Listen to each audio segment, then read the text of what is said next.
Can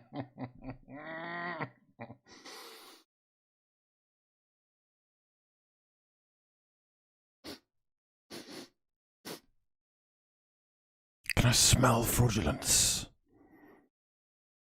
Can I smell flops? One season wonders. The best side ever, they said. Tonight we've got to talk about the progress that Chelsea have made, about the regression that we are seeing with this Liverpool side. My sons, my sisters, friends of the freeloading fraudulent world. You join me tonight for another edition of your favourite late night football show. Much love to everyone who is in the chat. Ooh. Well, lots of juicy drama to be going through tonight. And we have, of course, got your favourite football phone in. Coming to you live from the Fraud Gang headquarters in the centre of the city. I'm round the corner from West London's finest, if I'm honest. Not revealing the location too much, not being too specific, but just down the road, there are celebrations going on. However, we're going to delve a little bit deeper. We're going to see exactly what has been... What have we just witnessed? What is football becoming these days? I'm going to level with you, lads. I'm seeing it in a slightly different light these days. I don't know whether it's the lockdown having an effect on me or just the amount of fraudulence, the amount of inconsistencies that we are witnessing on an almost daily basis.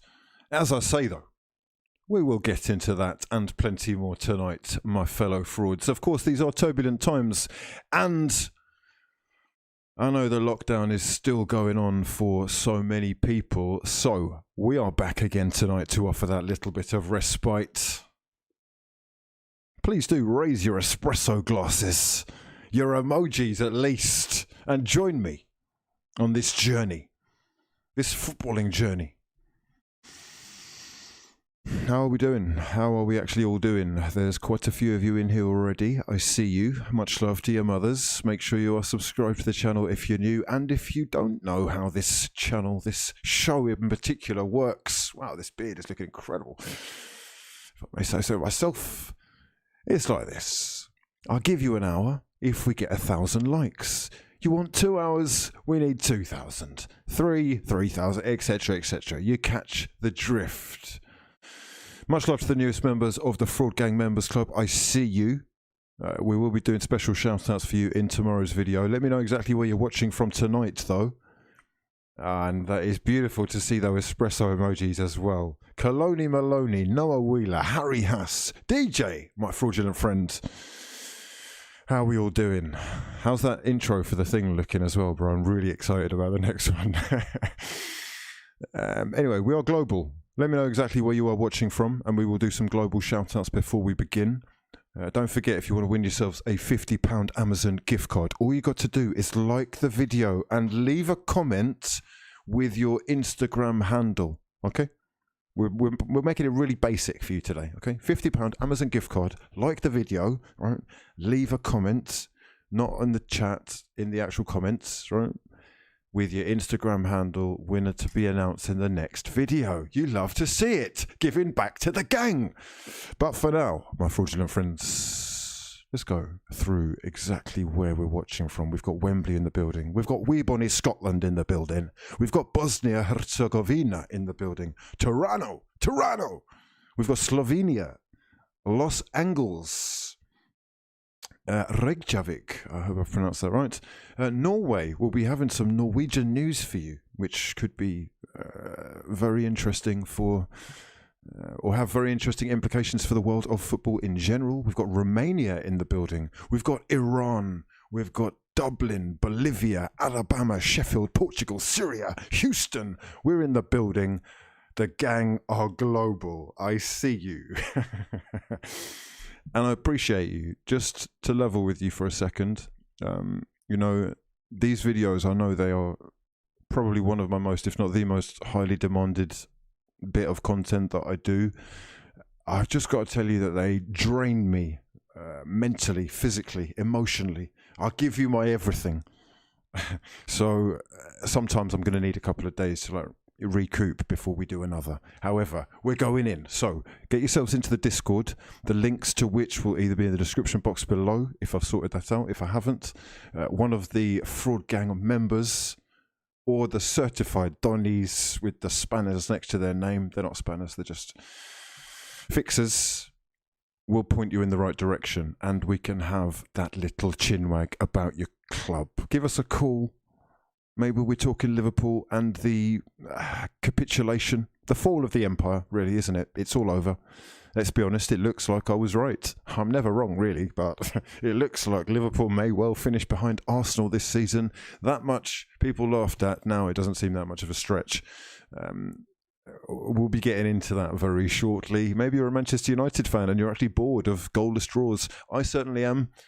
Not a Manchester United fan, but bored of watching Manchester United and goalless draws. Can they score goals? Are these clubs capable of scoring goals? No? It's interesting, but football and life, we'll get to that. It's a cycle, basically. Life, ups, downs, rounds and rounds. Inside out, you turn me. Oh, wow.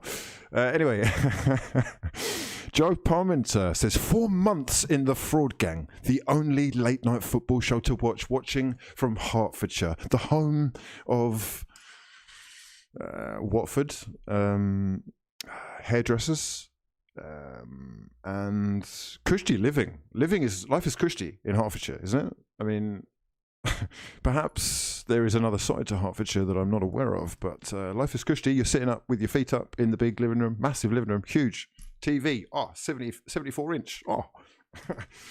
Good old Hertfordshire. Lovely. Much love to Joe Parmenter. You're an absolute legend, mate. 4 months, that is real support, and you are really helping to enable me to make content, basically. So much love to you. Anyone else as well, you don't have to have done anything, but if you're here, that's good enough for me. Super huge heart though for Joe Parmenter and the certified members of the Fraud Gang Members Club. Okay, lads, make sure you are subscribed to the channel if you're new, all that malarkey. You know the script, right? But we're going to get down to it. Okay, I'm going to switch over. It's footy time. It's footy time, lads. It's footy time. Oh dear. Okay, guys. We'll start with tonight and work in reverse order, if that's okay with everybody else. Let me know your thoughts on the Chelsea-Liverpool game. The Liverpool-Chelsea game, if we're being specific tonight. Oh, goodness me.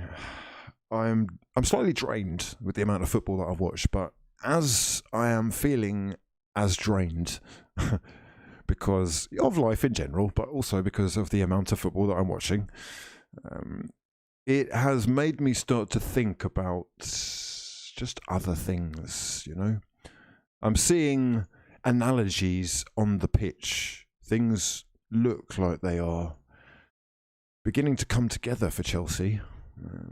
And it is quite easy to say that, especially with the way that their fixtures have kind of lined up. But I'm looking at the side, I'm looking at things on the pitch, and I'm just thinking about life and how it is simply ups and downs, rounds and rounds. It is so cyclical that I don't want to judge too early, but I have to admit that I have been saying for a minute, I won't judge them until they've played Man United. I won't judge them until they've played Atleti. I won't judge them until... Okay, they've played everyone, right?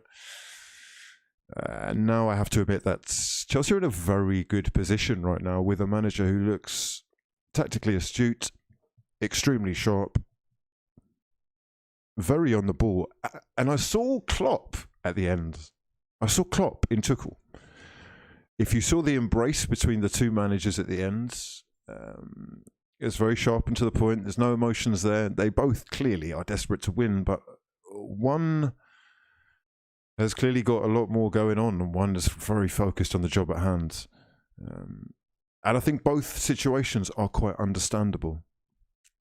It is very interesting hearing the pundits talking about what the problem is at Liverpool. And they've now lost 5 home games in a row for the first time in their history, they said. That is almost immediately after they were spouting out, about this run, which must have been about 3 years unbeaten at home. So it is, again, this cyclical thing of like, you've built the fortress, the castle, and suddenly it is looking like the easiest place to win in the country. So it's got me thinking, like, what is this thing that they're talking about? Because often, right, the truth is actually right in front of our eyes. People will advertise, really, I think, what's going on right under our noses, perhaps even subconsciously. And if you listen closely enough, you can see that people know what's wrong with Liverpool. There are obviously, the injuries that we can point to, and that has to take some kind of, blame, really. It has to. There's no way that you can tell me that a player like Virgil van Dijk does not have an incredible amount of influence and has transformed them, again, psychologically, like the confidence that he brings, the stature, the presence, the mentality, the assurance, everything about him is first class.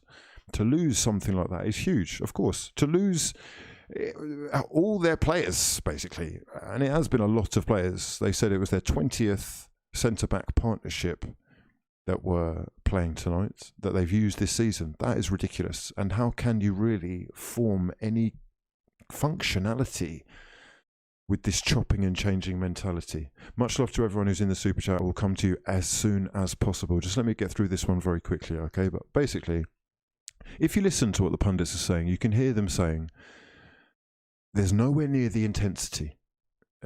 They seem to be lacking in confidence. Where's the energy gone? Where's the pace gone? The confidence looks very low. They're not wrong. They're not wrong. But really look at this. Really look at this. We've talked about the fact that the Premier League has turned into this kind of physical football league. Well, I am never wrong, not because I know everything, okay? Fraud gang, please rest assured that your fraud father is admitting that he actually knows nothing. This is the path to any kind of knowledge, accepting that you know nothing. Because then you've got to learn, right?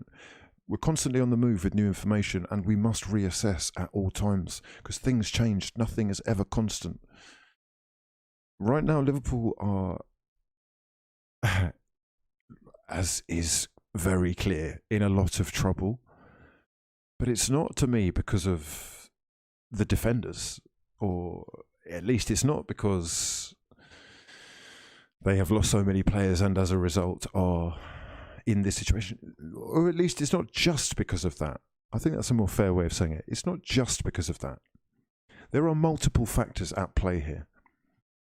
You cannot tell me that the most physical side in European football, and that is almost without question, I would say that the only 2 sides that were really comparative last season for me were Bayern Munich and, funny or laughably or not, Sheffield United, who pressed higher up the pitch than any other side in European football, apart from Bayern and Liverpool. The work rate, and these are the top levels. Leeds may still have been running more, but I'm talking about top levels. The work rates are not sustainable. They were almost miraculous in themselves. The way that they were able to play almost the same 11 consistently, week in, week out, at the same intensity is, it's mind-blowing. But what I liked about Liverpool last season was that they had found an answer for so many of the solutions that other clubs had found to their problems. They had a way of going through the middle. They could go long. They can spam the cross button as well. I don't really feel that Jurgen Klopp himself has done Liverpool any favours. And I find it really difficult to speak in a negative way about a guy who I know now is going through a lot. okay? This is the first thing. I don't want to get too emotional, but it is very difficult not to, because if you look at the human side of this, none of this matters, bro. This is fucking irrelevant. This season is null and void. They have done the 30, cancelled out the 30 years. They've got the 6th champion. All that is done. It's in the bag. This doesn't actually matter. It's a freebie. Have it. Have a year off. Have a day off. Come back, recollect, calm, cool. That should be the reaction.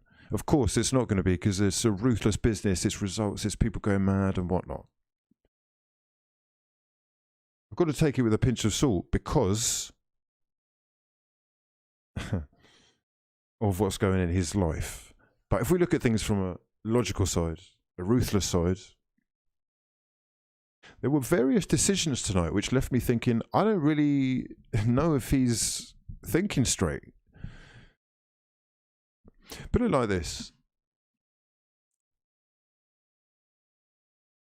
Curtis Jones is not the finished article by any means, but he's certainly one of the most promising players there this season, at least. He's growing quite a lot in confidence. You can see he's definitely got a cocky little arrogant confidence about him, which you need.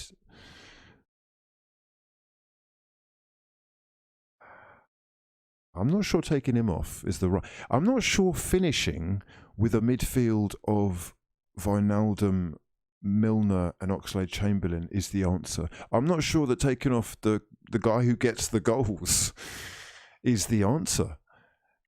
I'm not sure that he got it right tonight. And look, everyone is allowed a day off, right? But people are going to ask questions now. 5 defeats, 5 home defeats in a row is quite unbelievable. And it is that word that kind of leads me back to the beginning of this, the cyclical part of life, how things go in cycles, how 1 minute you're up, 1 minute you're down. That is just how it works. Maybe this is just a moment.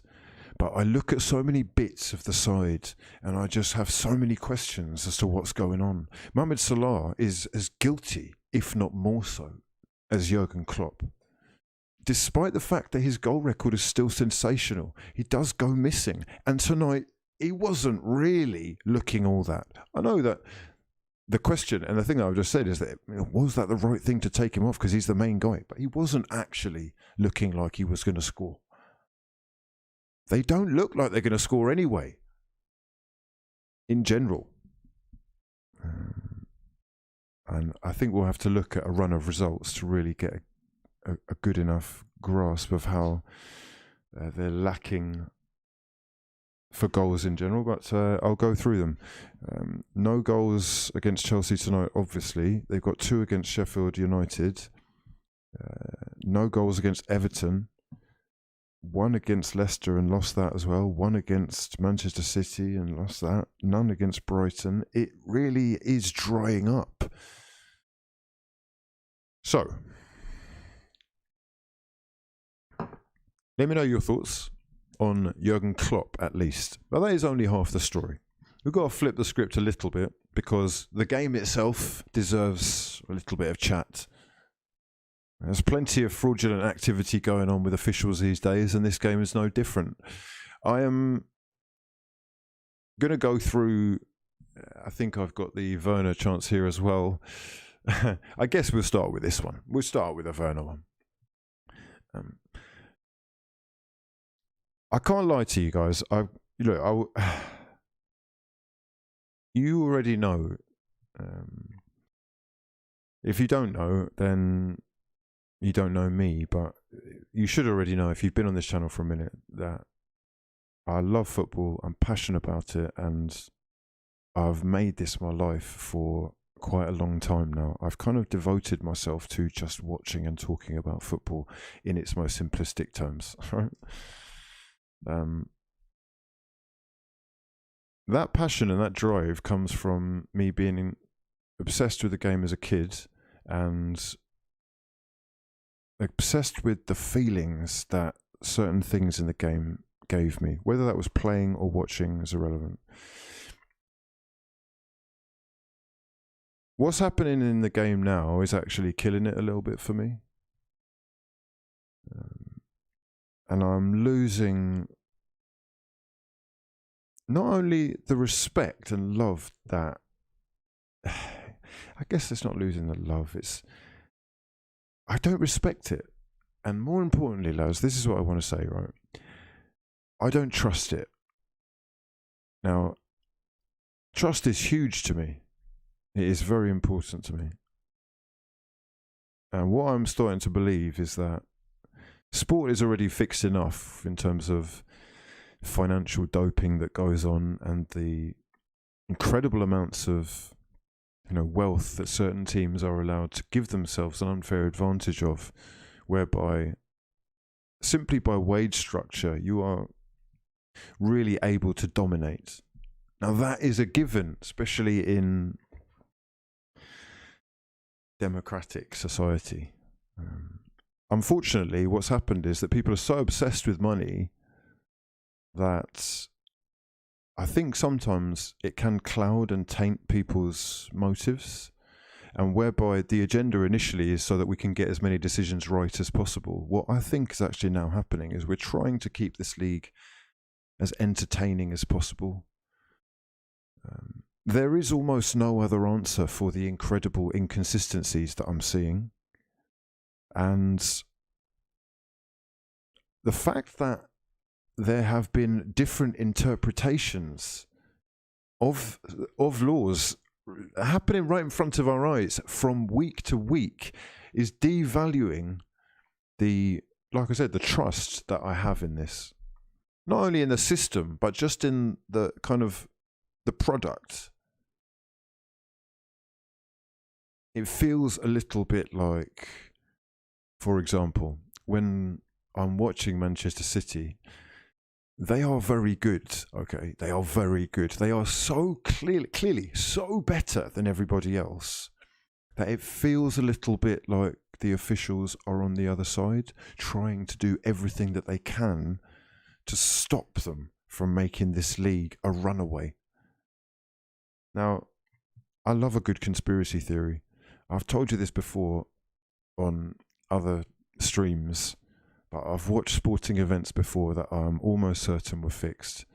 I've got no way of proving it apart from to show you, videos that I can do on other streams on other platforms. I can't do them here for copyright reasons, but we'll do it.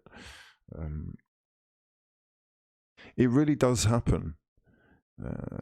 And I'm not suggesting that this is a specific example, but I'm saying that it is adding to the kind of weight that I feel. The narrative seems to be a little bit more important than actually common sense. And of course, there are laws which need changing to go with the modern game, and especially the technology, which just doesn't match up. Anyway, yeah, let me know your thoughts. It could be that there's plenty that we could point to that isn't quite right with the game that could be affecting it. The fact that Liverpool Football Club are playing at home in silence when they are champions is not only not an advantage, but it's also a massive disadvantage, because that's a huge advantage to everybody else. And I know that that kind of evens itself out, but today especially. Anyway, I just thought Werner was onside, if I'm honest. I do not quite understand why we are doing... What is this from the fucking arm? Sorry, excuse my French, but what's going on here? He can't score with his arm, so why are they starting it there? It doesn't add up to me. And even so, I listened to an interview recently with Wenger talking about they're doing experiments in the Chinese third division with players that are all the way, their whole body can be offside, as it were. So onside is as long as you've got a part of your body which can score onside. It tips the balance completely in the attacker's favour, and is again something that I think would cause a lot of arguments. But we need to see some kind of change, because there is no longer you know, favour the attacker or lend favour to attackers. It doesn't work like that anymore. And this is, for me, becoming a bit of a joke. It's a bit of a joke.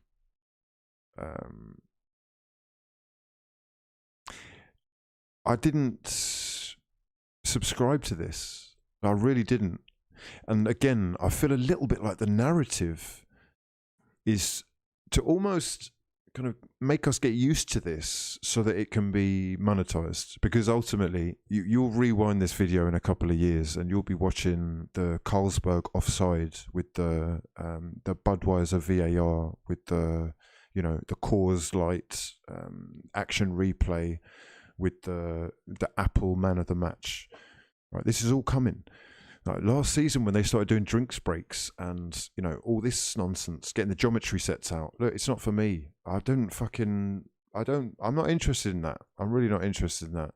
I actually have done a complete flip, a 180, because I was kind of up for this initially because I thought the technology would run smoothly as it does in so many other sports. This isn't it. This is not it. Especially, which was even worse for me when we've got stuff like this going on. Can somebody in the chat please explain to me why this is not handball? Why this is not a penalty? I am fascinated as to the explanations that we're going to hear. I really need to know. Are you trying to tell me that that is a natural position for a defender? I really am waiting for some answers here, because if that is the case, and I can't do the actually watching I can't show you the highlight basically, but if you haven't seen it, there have been a few examples of some mad stuff going on today again, which has just made me think, what's going on here? This actually went to VAR, as in there's a fucking Don sitting in a room who has made the decision that this is not handball. People are saying he's too close to him. You don't get how it works then, no? Distance. What's distance got to do it? What's distance? No, proximity. Oh, God. Okay. Proximity. We switch the... God, I just can't take it. I can't take it seriously.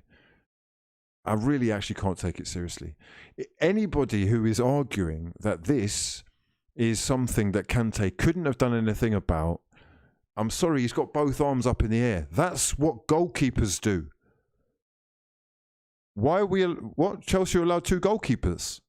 Huh? This might be a natural position for Kante.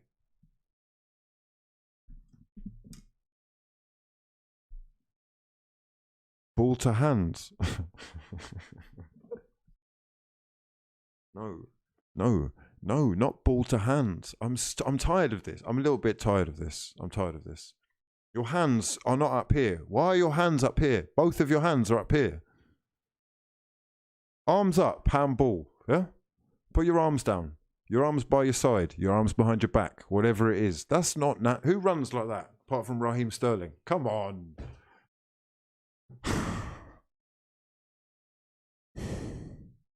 I'm sorry. I just don't know anymore. Because I know that there are people that will say that it's, you know, oh, it's you're biased to your club. It's not biased to my club, but I know if that's my club, yeah, that's a pen. That's a pen. Any Arsenal fan, you could never try and tell me that that's not a penalty. You know we're conceding from it as well. Oh, come on. Don't be silly.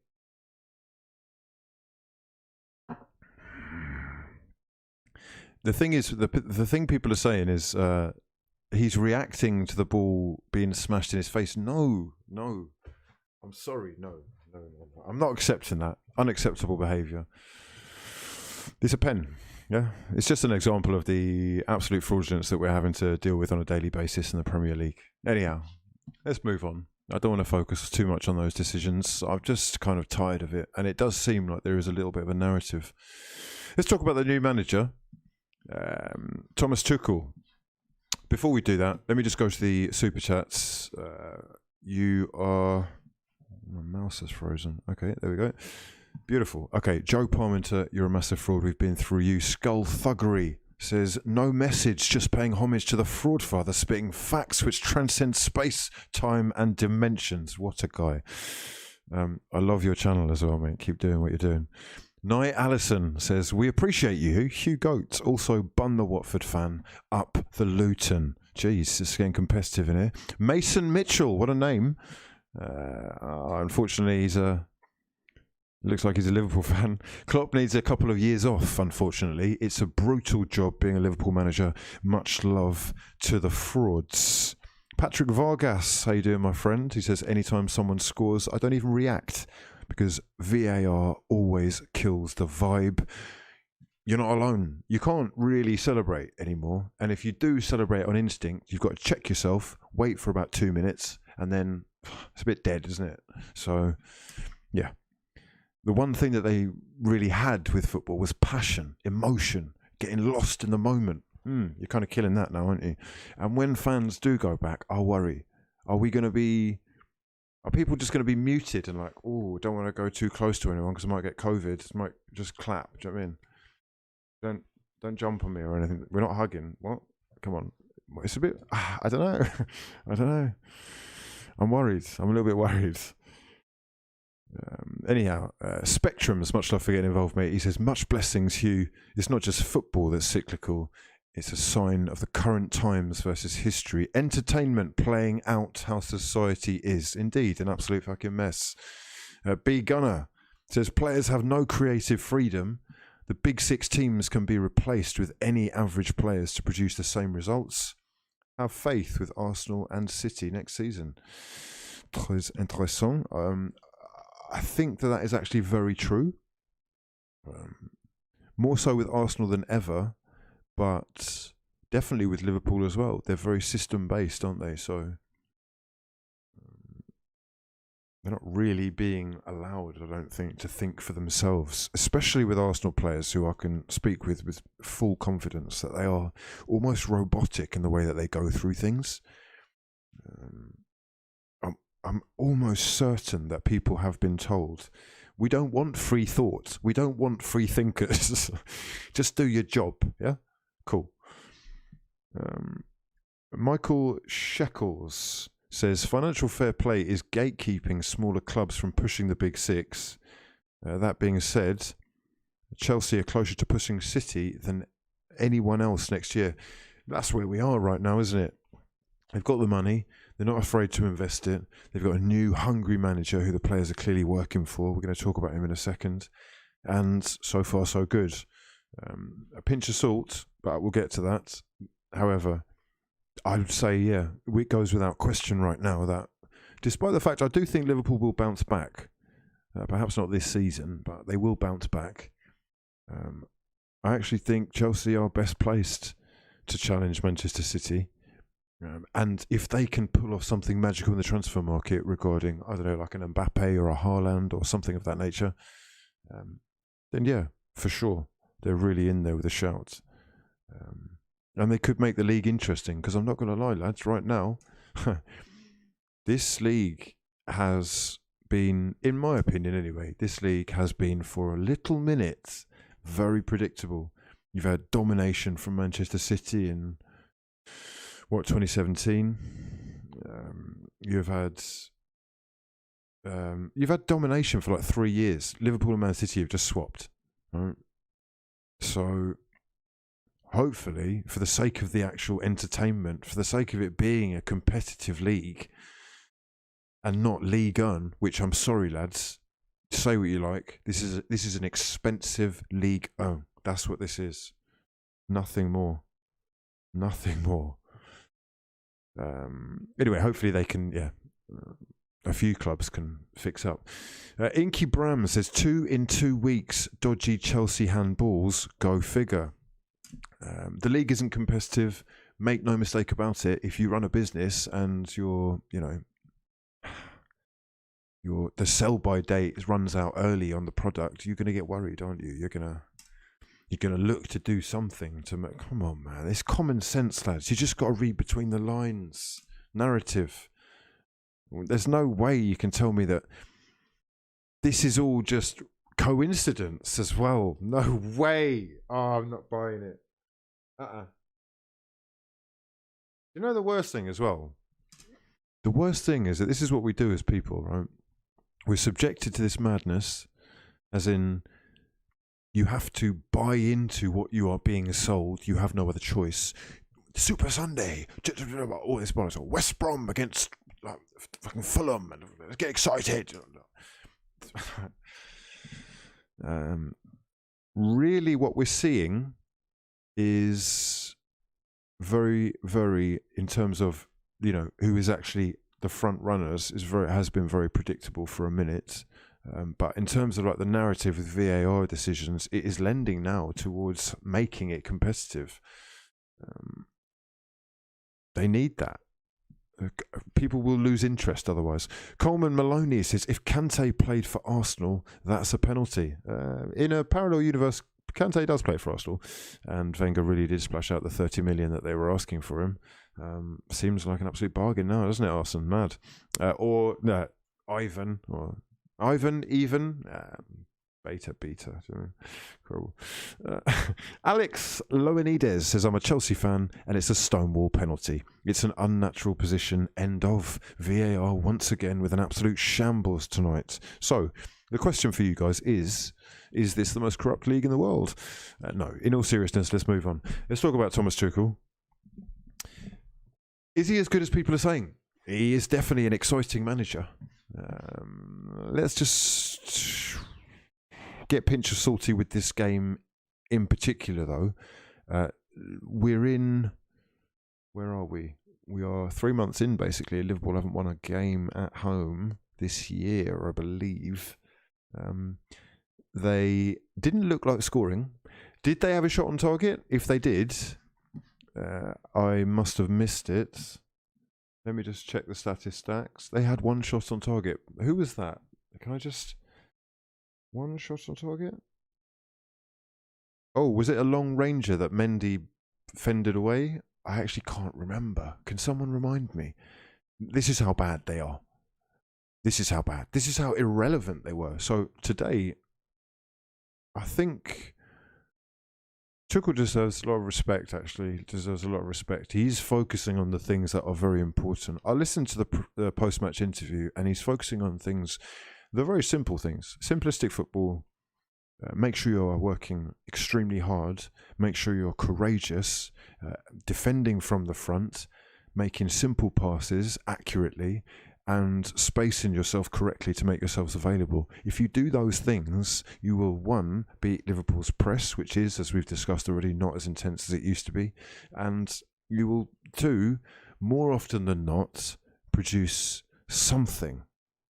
Or at least stay in the game. That much they're doing. 5 at the back again, but away from home, I don't really have a problem with that. And of course, they did have a lot of success. Well, 3 at the back, if you want to call it that. They had the success with Conte like that. So he is playing to their strengths in a way, I guess. Christensen has been fantastic. Rudiger looks brilliant. You could argue even the other way around. I think Christensen's better on the ball, basically, but Rudiger's a better defender. The balance really works. Chilwell is looking very good. And the man of the match is a toss-up for me between Mason Mount, obviously, who has been since last season. I've said this from day dot, Chelsea's most important player. A jewel in their crown. But also a toss-up between him and Kante. Because Kante has the most important physical attribute in sport. He has it in bucket loads. Any ideas what that is? 5 points for anyone who goes in the chat. What is the most important attribute in football these days? Oh, it was a Wijnaldum header. God. Honestly, he got it wrong. Klopp got it wrong. You can't finish the game with a midfield of Milner, Ox, and who was it? Wijnaldum. No. Anyway, most important attribute, lads. Stay focused. 85th minute header. Oh my good God. Wow. 85th minute header. Okay, right. We've got a couple of guys saying one touch passing. That's definitely not it. Okay, here we go. There you go. They're the frog gang. Okay, first on the button was Azil. Azil, my son. We have a connection, a true connection. Okay.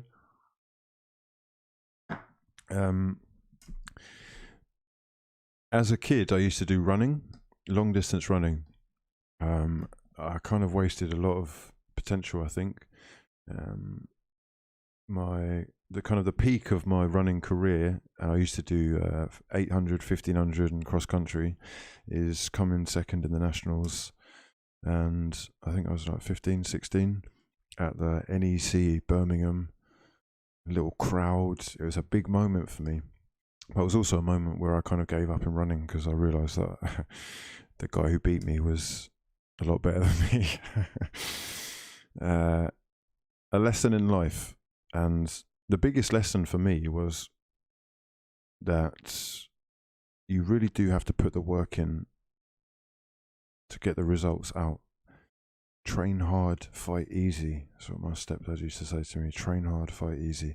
I didn't really train hard, but that guy did. He went on to win Olympic gold. He went on to break a couple world records. I think he's been knighted now. I won't drop any names, but I'm sure people know who that is. Anyway, point is, he had in bucket loads the most important physical attribute in most athletic sports, and Kante has the best stamina that I've seen in maybe anyone apart from marathon runners. He genuinely doesn't stop.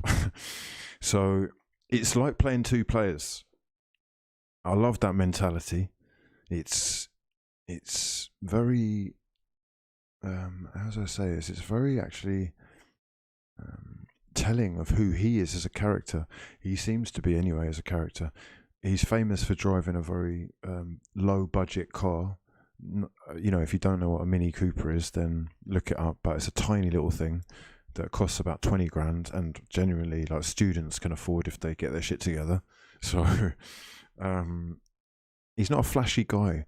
He is clearly about working his arse off. And Tuchel said after the game that he is not only, you know, like a gift, an amazing gift, which to a manager is like a dream. Can you imagine just walking into a team and they've got Kante? Well, I don't need anyone. Cheers. But he's doing it in training on a consistent basis. So he has this, I would say, off the pitch, he's got this effervescent smile and this aura of being super humble, down-to-earth guy who definitely gives extra interviews to little wannabe journalists like myself in the media centres. And those are the players that I respect because, well, it's not that, it's a bit silly to say those are the only ones I respect, but it means a lot and it shows a lot in character. Anyway, he is probably the most important midfielder in the last, I don't know, like 20 years. And he may well have an argument to say that he can reclaim the role that Makelele started. He may well do. He's actually embarrassed Frank. He has. Tuchel and Kante, as a team, as a unit, are embarrassing Frank Lampard. Now, in Frank's defence, the exact same fixtures that Tuchel has won, or at least gone unbeaten in, Frank also went unbeaten in last season.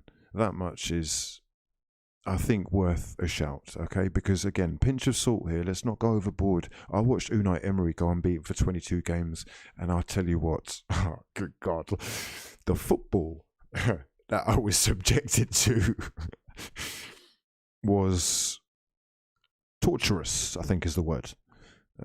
So I'm not going to judge everything by that, but what I do judge, and why I would, for example, separate the two former PSG managers and why I brought him up really, is One is confident in his multilingual status, and clearly super intelligent. He's extremely sharp. He looks to have a very quick answer for everything, and more importantly, he has a plan. There is clearly a coherent plan. Now, I know this guy, having watched him at Dortmund and at PSG, and he is someone who chops and changes a lot. However, he's also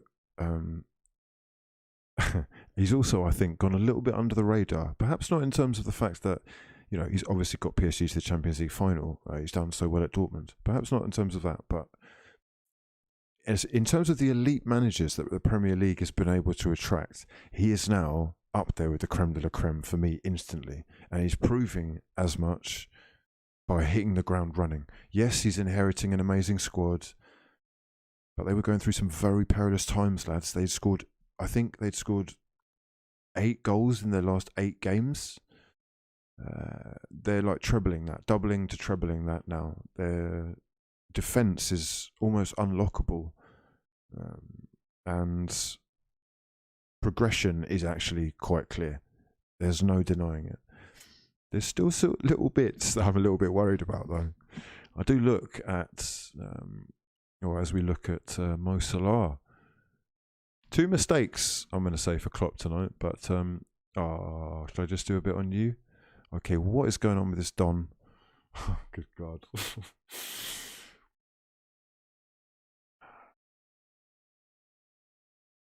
I really like this guy. I really like him. Real baller. But you're letting me down, bro. And I'm just trying to decide whether it's the fact that you've walked into a Liverpool side who are now one of the worst in the league, and they are since Christmas. We're talking relegation form. Is it that their levels have depleted so much and they are making you look bad, or is it that you are just so off the pace? Is it that you are so off the ball right now? Have we got you at the worst possible moment? I'm wondering. He has gone from the most fizzy ball of teams, right? The most energetic of buying teams, the most dominant of teams, where it's just lively non-stop. They're making things happen left, right and centre, and he's almost at the middle of all of it. They know nothing but winning. He's walked in here and he's probably expected the same thing to happen. Something is amiss here again, lads. There is something amiss. It's not that he's necessarily playing badly. He's doing okay. But honestly, he's short of the pace. I don't think he's got used to the Premier League yet. And as is being said by a couple of people, I want it to work. I was like, oh my God, it's an amazing signing. That could be the new thing that Liverpool have got to unlock defences, especially when they're doing the low block thing. He's not that. He's not. I watched games where Jordan Henderson was visibly irritated with the lack of anything that he was really offering, and as a result moved himself out from centre-back to take the ball off him. I'll do your job. I'll do it here because I can do what you're doing. What are you doing? If you didn't see that, then I don't know if you're watching. Regardless, I'm worried. He's got a full-grown grey head of hair. Grey top. He's aged 10 years since he's turned up. I'm worried. What's going on here?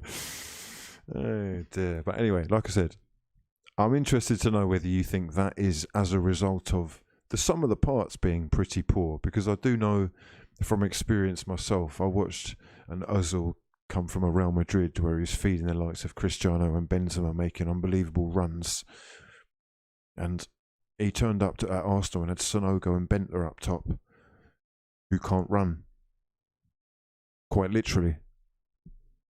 So sometimes what is around you defines what you are. I feel a little bit like this when I play tennis with people.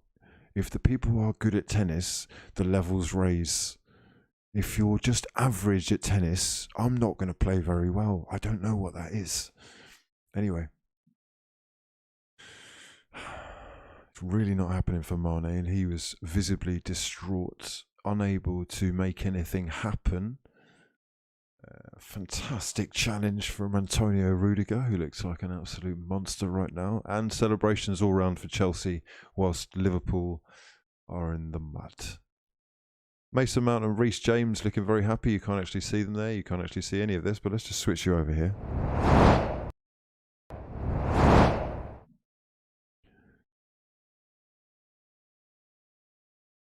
Sean Dyche really did it, didn't he? He turned it all around. Who would have thunk it? Oh God. Burnley Football Club doing the business. Brighton doing the business as well. Manchester City, I think that was a bit of a given, wasn't it? And they were in the game for maybe an hour, just under an hour, maybe. That is the killer for me. That was the killer. That is confirmation of everything. But it's just amazing, isn't it, really, to even think that we could be saying this after what they've achieved recently. The Reds have lost 5 consecutive home games for the first time in their history. And what has that done to the Premier League table? Let's have a little look. I think they're in 7th right now. Manchester City, 14 points clear. You'd be a brave man to bet against them bringing the title home already, even though there's still 11 games left. And there they are. Chelsea in 4th, moving ahead of Everton for the time being, though. They do have a game in hand. And they're moving very nicely. A 1-0 win, I believe. Richarlison with the headed goal from Sigurdsson's cross against West Brom. I mean, I'm not... Everton, Champions League football. Everton and West Ham in the race for Champions League football. It's such a shame fans can't be there, but I do wonder whether this would even be happening if fans were there.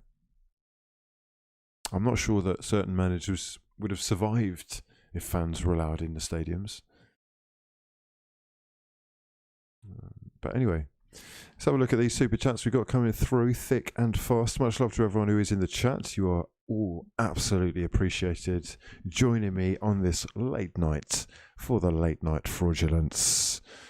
900 likes in 59 minutes means we're going to stop in about 35 seconds. So I would activate those freeloading fraudulent thumbs if I was you, my friends. You know the deal. 1,000 gets you 1 hour. 2,000 gets you 2. Otherwise, I just stop when I like. For now, as I say, we will do the super chats. Much love to everyone who has shown support and wants to get to the front of the queue. You eager beavers. I will get to the rest of you, don't worry. Jacob Hodder says, without Virgil van Dijk, we've seen how bad a defender Trent is. It's interesting. Look, Jacob, much love to your mother for getting involved. I appreciate you massively. I would say you're going to be called out here, slightly fraudulent, because I am tired of people not having the vision to be able to see things before they happen, especially when they're right in front of our eyes. And we have known for a minute that defending is not Trent's strength. Tonight, I'm seeing, I don't know who the pundits are, I can't remember, Ashley Cole and not Jamie Carragher, it was Jamie Redknapp. Can I just, look, no offence, right, but it would be nice to hear some other voices in the punditry world. Anyone that's listening, not suggesting that it's me, right, but it would be nice to hear, you know, someone that wasn't one of these 3 voices on every single night. It's becoming really stale. It's extremely repetitive. They don't even know what to say anymore. So, yeah, slightly disappointed in the quality of the punditry, but Ashley Cole was on tonight. Loved and loathed by many. He was talking about what he would have done in Trent Alexander-Arnold's position when Mason Mount got on the ball. It should be noted that Fabinho was tracking Mount as well, but Fabinho's legs are looking a little bit leggy, for want of another word, right now. and he clearly couldn't get there. Trent is doing some mad stuff with his feet, like ballerina steps, little tippy toes, and perhaps goes to block the shot with the wrong leg, is what Ashley was saying. It should be noted, Ashley is left-footed, and he would say that, but I can understand what he's saying. It just, I think, is one, an example of how one-footed all these players are, and two, how bad he is at defending. If you don't understand that Mason Mount is extremely right-footed and will look to cut in and shoot on his right, then you don't understand football, really. So, I mean, it's one thing, though, understanding and knowing that it's going to happen. It's another thing stopping it. I mean, Iron Robin, can you stand up? Riyad Mahrez, who put in such a good performance against Wolves, wow. Long doubted, still underrated, underappreciated, the special silky player on his day. The floodgates really opened late on in that game as well. Anyway, let's have a look at the rest of the table. Who has been the most impressive for you this season so far? Obviously, Manchester City, it's not really worth even talking about. They're just better than everybody else. It's almost like a league and then another league, isn't it? Well, it's not really. It's just one team in the rest of the league, yeah. Oh, dear. What's happening? What is actually happening? West Ham United, unbelievable. Everton, unbelievable. Villa, fantastic. Leeds, sensational. Well, not sensational, but, you know, brilliant. Wolves, yeah, bit of a letdown. Not going to lie. Bit of a letdown. Palace are 13th. I think this is going under the radar as well. Roy Hodgson is doing very well there. Even though he is super disrespected. I'm not sure that they've got this many points at this stage of a season for quite some time. At least like 5 years. It's got to be 5 years before they've been that high at this stage. Someone correct me if they're a Palace fan and they know differently, but they've got a thing there with a couple of players when they can get them all fit. I guess people are tired of him, though, aren't they? He's quite old, and maybe they want something fresh. Interesting. Anyhow, I want to talk about the fact that players aren't kneeling in a little bit. So someone remind me, just in case I do forget. That's just popped into my mind. I've got a little something or something to say about that. I think we should touch on it. Anyway, Bert Shader says, Hugh, bigger legacy in the Prem, Pep Guardiola or Arsene Wenger? Ah, dear, oh dear. Silly question, mate. Silly question. Silly questions. Silly questions.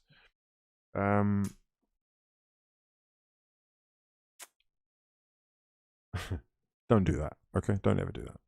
Don't do that. Wenger is Pep's father. Yeah? Pep. Pep's been cancelled a couple of times, you know. He's got a couple of black marks on his record. I think what you got from Wenger was a much less successful playing career, but a much more trustworthy one. No, look, in years to come, people will look back at this Manchester City period as, I think, in a similar way to the Chelsea period, basically. I don't think you can ever really take over the initial Premier League domination of Manchester United, especially if they are still there or thereabouts. It's going to be difficult. However, look, man, this is how you create history. People will fight against it and they'll deny it to the blue in the face, right? But this is how you do it. You create legacy by winning continuously, being there or thereabouts, and when they get that Champions League trophy, people will have to take them more seriously, and I guess that's why they're so fervently attacking that aim. I think it's very difficult for them to fail, and I do think that it is so weighed in their favour that it's just a matter of time. Not only until they win the Champions League, but, you know, the way that this carries on. This doesn't stop, lads, until you get one of two things happening. One is that the people that own the place back out and they decide we've had enough fun here, in which case they're in a lot of trouble. I can't actually see that happening anytime soon, though, because this is so useful for them on so many different levels, especially financially, marketing-wise, all that. And two is if you have someone enter the competition that is as ambitious and as wealthy as these guys have got bottomless pits, and it is very easy for, I think, what's happened to get wiped under the carpet, swept under the carpet. People that are into, as I was talking about before, like your little conspiracy theories and whatnot, and people that just recognize the realities of the way our society works. Money rules everything, and it really does win you favors. It can free a guilty man, you know, and it can also I just think it's going to be almost impossible for it to be taken over unless they back out, basically, because maybe you get like a Jeff Bezos coming in, like an Amazon. It may be some mad CEO who has got the ability. Who are the top 10 richest people in the world? That's what we need. That is what we actually need. There's that Nigerian guy, but he's absolutely full of it. He's full of it. He's not going to take over Arsenal anytime soon. Right? Top 10 most wealthy. Is that the best way of doing it? Top 10? Oh, top 10 richest. People say that, don't they? Richest. Who's the richest? Elon Musk. Oh, we need to find out who Elon Musk supports. That's what we need to do. Top 10. Right, let me just try and actually find a list we can share. Because I'm not being funny. This is probably where the future competition lies. Perhaps if he's got aspirations of making Amazon the home of Premier League football in the future, it wouldn't be too much of a stretch to see some of, you know, Bezos's associates advising him to just buy the whole league and turn it into an NBA style franchise where they own everything and can just rinse the world of all their money. Anyhow, Musk is top. Bezos is second. Who else we got? We got Bill Gates. He's more interested in vaccines these days, isn't he? There's clearly a lot of money in that as well. Who's this? Bernard Arnault. Arnault? Oh, Christian Dior. Wow. Oh my God. Wow. Incredible. $109 billion wealth. Amazing. Oh my God. This is where all the models and rappers are spending all their money, just making this guy more unbelievable scenes. Oh, it's no, I was going to make a bad joke there. These guys are dodgy as fuck, though, lads. Let's be honest, they're dodgy as fuck. Yeah, but this is what football is now, right? I mean, if it's not these guys, it will be someone like these guys. These guys are actually probably too smart to get involved in football. They're probably too smart. It's not a real money-making business. None of the top 10 own football teams. Wow, that's actually incredible. Anyhow, how do we stop City? Is that the question? I guess. It's more about Pep's legacy, though, isn't it? Pep's legacy is going to be solidified when they win the Champions League. Let's just finish that. I think it's foolish to say anything, but he has created a new style of play, I guess, or reignited a style of play that's been passed down through the greats. He's definitely carrying the baton for total football. And, you know, I'm thankful for him. I've got to be honest. I'm thankful for Pep. I'm not a fan of where football has gone recently. And I like the game being played properly. I like get the ball down on the floor and play.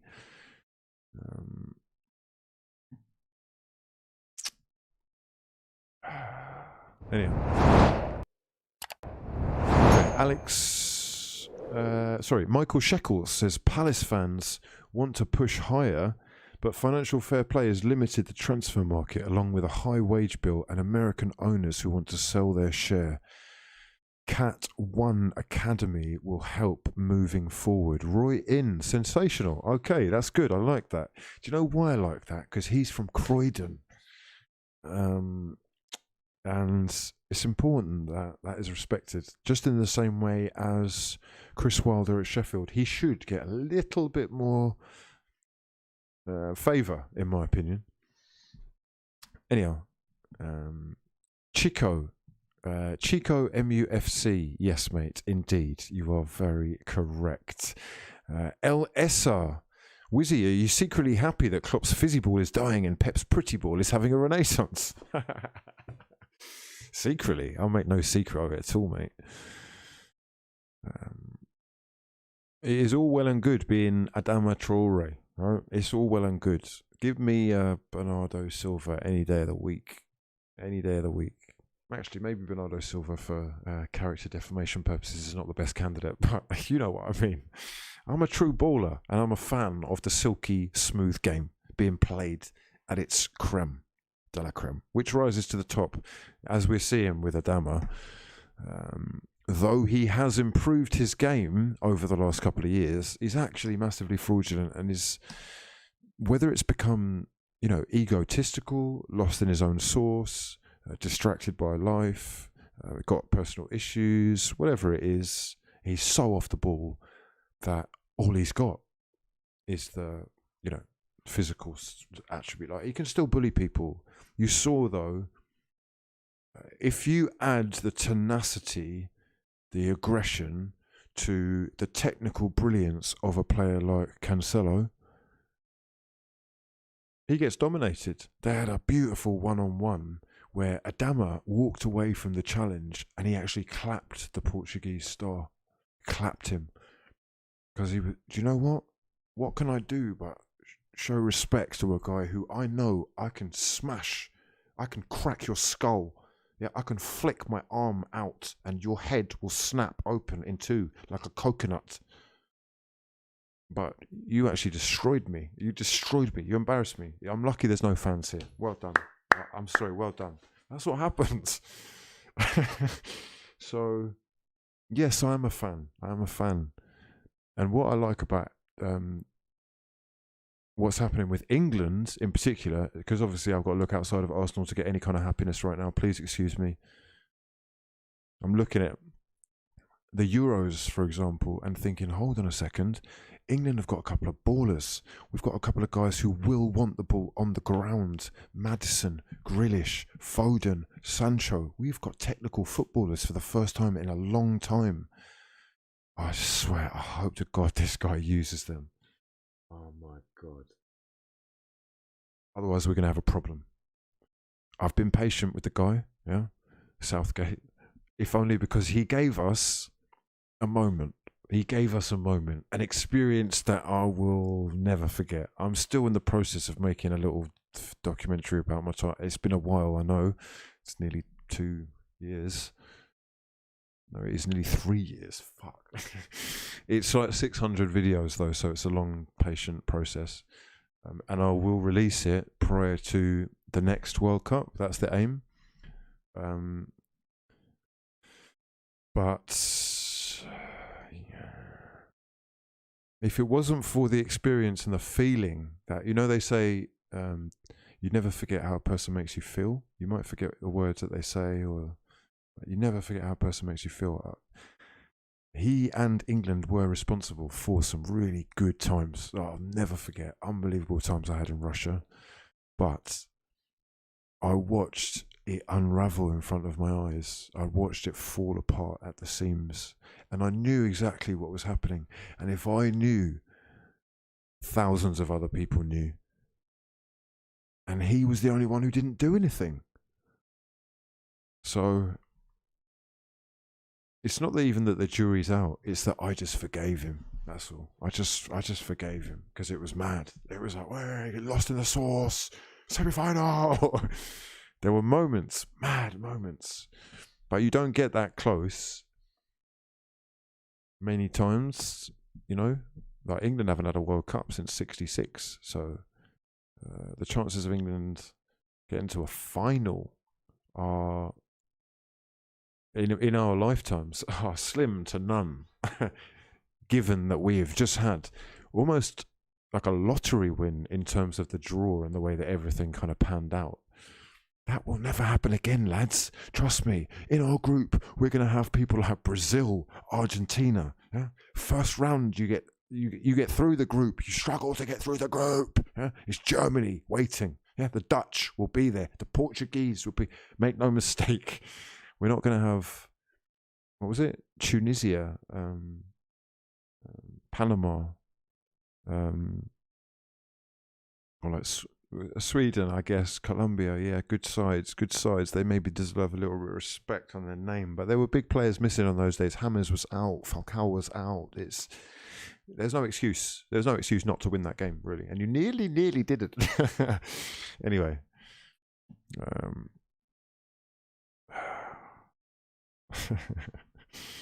Okay, we move on. What have we got next? We have got Alexis Sanchez says Pep Guardiola's been a fraud in the UEFA Champions League apart from Barcelona. How ironic, Alexis, because you've been a fucking fraud as well, haven't you, since you left Arsenal? Since actually before you left Arsenal. In fact, you've frauded Arsenal out of the 2015 season entirely, I would say. Largely to blame. I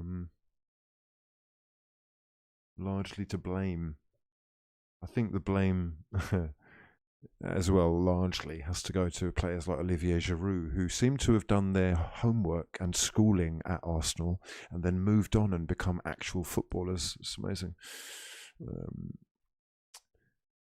Yes. Yeah, Pep Guardiola has been a fraud in the UEFA Champions League apart from Barcelona. What a statement. What a fraudulent statement. How apt that you are here, Alexis. Let's just look at this for a second. Pep Guardiola has won the Champions League. He hasn't won it since he's left, has he? Yeah, this is the problem. That's okay. I'm going to balance this argument here, right? I do kind of understand why people have this idea that the Champions League has to be, it's like a defining trophy. Without it, you are not. Do you know what I mean? Obviously, with Wenger being like my icon or just someone that I idolise, that doesn't wash. And I know that football is a game of such fine margins that to judge someone on like a Raheem Sterling missing an open goal from 2 yards out would be daft. However, Lionel Messi has won the Champions League once since Pep Guardiola left Barcelona once. That is despite him having the likes of Neymar, Suarez, and a whole host of other players around him. What I would like is the same energy for Pep Guardiola's lack of Champions League trophies since the two of them were separated, for Lionel Messi as well. Because for me, there is no shame in the fact that they haven't been able to do that. This is special. It doesn't happen all the time. It's not meant to. The fact that Pep Guardiola has been responsible for, and I've done this, so I feel like I'm repeating myself, but he has given us generational talents. There are plenty of managers who are out there and able to spend money and cannot achieve even close to what Pep has and will continue to, because it's not done. This is the frightening thing. Obviously, this is very much about money, but I hate the excuse of they have the most money and therefore that is a given, because Chelsea have had the most money and it hasn't been a given. Former City managers have had the most money and it hasn't been a given. Barcelona managers since have had all the money and it hasn't been a given. So he has clearly had something along the way. And I'm sorry, I cannot discredit a man who has given us and spotted the talents trusted the talents of the likes of Xavi, Iniesta, Busquets. And I say Xavi and Iniesta because he is largely responsible for those players being at the forefront of that team. They were fucking insignificant beforehand. Busquets owes his career. Piqué was... what was he? Who was he? He couldn't get a fucking game at United, and they bought him for about 6 million from... And I don't even know if that's right. It's fucking a long time ago. Piqué, he owes Pep his career. As does, Pedro. As does... I do a lot of those guys. The argument as well is that he walks into teams that are ready-made. Okay. See, it's only a bum that would say that. It's only a loser that would say that. Or it's only someone that's totally delusional that would say that. Jeff Bezos, what's his name? Jeff Bezos. Do you think he hangs around with me? Do you think he's coming around to Wizzy's for tea? Yeah? Jeff and the lads. Yeah? Jeff, Elon and Hugh. Is that really what's going on? No. Do you know why it's not going on, bro? Because I'm fucking broke. Yeah? I am a statistic. I'm a customer. And they're almost like gods amongst men with the power that they hold. They don't mix with the riffraff, the poverty. Yeah, they have earned the right to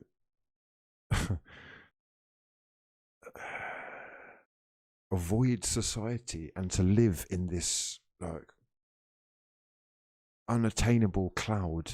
That's where these guys are, lads. Do you think Cristiano Ronaldo is turning up to play for Stockport? Is Messi, fancying a new challenge, going to turn up at Kidderminster and try and get them out the fucking conference? Wake up, you div. Wake up. Creme de la creme, yeah? The best of the best, the elites. We don't mix with frauds. We don't. We're not coming around for tea with Hugh. Who is Hugh? Huh? Who is he?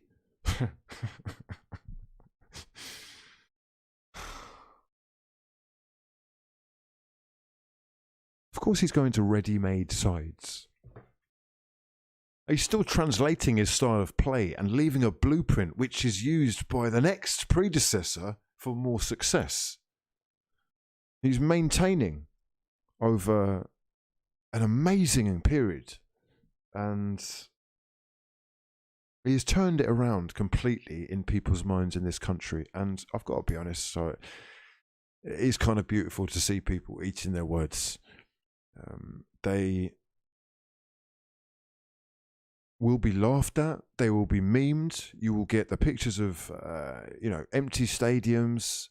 And I saw one the other day, it made me chuckle. It actually made me chuckle. It's quite sad, but, the fact of the matter is that during this season, they are probably more used to these circumstances than any other because they've never got any fucking people there. At least that's the joke, right? The thing is, lads, that I've lived in Manchester, and this is where I take the banter, the rivalry, and everything else with what I've experienced living in Manchester myself. Before I went there, I would have thought, oh yeah, Manchester full of United fans. I don't know everybody in Manchester. I certainly didn't meet everybody, but from my experience, the majority of people in Manchester City, in the centre of Manchester, were Man City fans. And they are old school fans, bro, who've been around since Uwe Rosler, since Main Road, since, Kinkladze, and before I'm around, Ball, all the legends who we say that they don't have. They've won the league already. Ironically enough, I'm pretty sure that they are the only team. Is it the only team to get relegated after they've won the league? I think Everton skipped a year. Everton won the league. They skipped a year and then they got relegated. I think Man City might actually be the worst of all time in the history of the English game. Someone will have to confirm that for me. That might be a fraudulent statement. But anyway, the point is, my experience of Manchester was that there are a lot more Manchester City fans than you think. The fact of the matter is, it's not a really like wealthy area, so don't take this the wrong way if you're from Manchester, but not everyone can afford to go. These are the harsh realities. And what they've done there, I think, is actually quite beautiful, Manchester City, as in the club, because they've invested fully in the community. They've improved the facilities and areas that like kids can get involved in, coaching courses, things that basically put how can I say this, that fire up or fuel the economy and try to stimulate growth. And that is bigger than football. And it is something that, despite the fact that you can point to where this money comes from being dodgy as fuck, you can point to the human rights aspect of this whole thing being so questionable that I don't even want to give them credit, really. The fact of the matter is that I'm a true believer in charity starting at home. And the way that they have built their thing, it works. And it's really effective. And some of the other clubs in the Premier League, Arsenal, yeah, I know you divs have got someone watching this fucking stream, yeah, Arsenal, switch on. You do yourselves a massive favour by just copying what they're doing. Because when they first turned up, the blueprint was Arsenal. They were actually copying from us, even buying the players, never mind the backroom staff or just the way that things are structured. Now, you lot are so fucking far behind, it's embarrassing. It's actually genuinely embarrassing. Not only in terms of the facilities, not only in terms of the coaching staff, the levels are so far clear. It is actually so frightening that I'm starting to think you're not going to catch up. And in terms of the way that you have attached yourself with the community, and again, I'm talking to Arsenal specifically, you are so fucking bang out of touch, so clueless. You don't realise that you have lost the core essence of who we are as a football club. And that's a fucking fact. Again, I've lived in Highbury and I've seen it go from a community club to a franchise global sports fucking Super Bowl stadium. Come and shop in our fucking shiny plastic shop. That's what we are. No. Anytime I start talking about Arsenal, I just get fucking pissed off, I swear to God. Excuse me. You've only got to look at the social media teams of both clubs to recognise the levels as well. Anyhow, let me go through these super chats that are coming through. Much love to everyone who's getting involved. You're all massive, massive legends. We are on track, lads, with your fraudulent freeloading thumbs. We've done an hour and a half. We've got 1,254 likes. You're doing well. I want to do 2 hours. I've got half an hour in me. I want to go to the phone lines, okay? Half an hour phone lines. Let's get that action in. Exercise those thumbs, baby. We're going to need 2,000 to hit that 2 hour mark. Hit me, hit me, hit me, hit me. Okay. James McCann, mate, we've been looking for you for a while, or at least your siblings. You should do a video. That's not funny at all. Fucking hell, mate. Have a word. Sorry. God almighty. It's late. All right, excuse me. You should do a video about the Arsenal potential takeover by Africa's richest man, Ali Dangote. It says here that he is worth $10 billion. And he says maybe if he took over, we could actually start competing again. Now, I do actually know a little bit about this guy, and I've got to tell you, I don't buy it one bit, okay?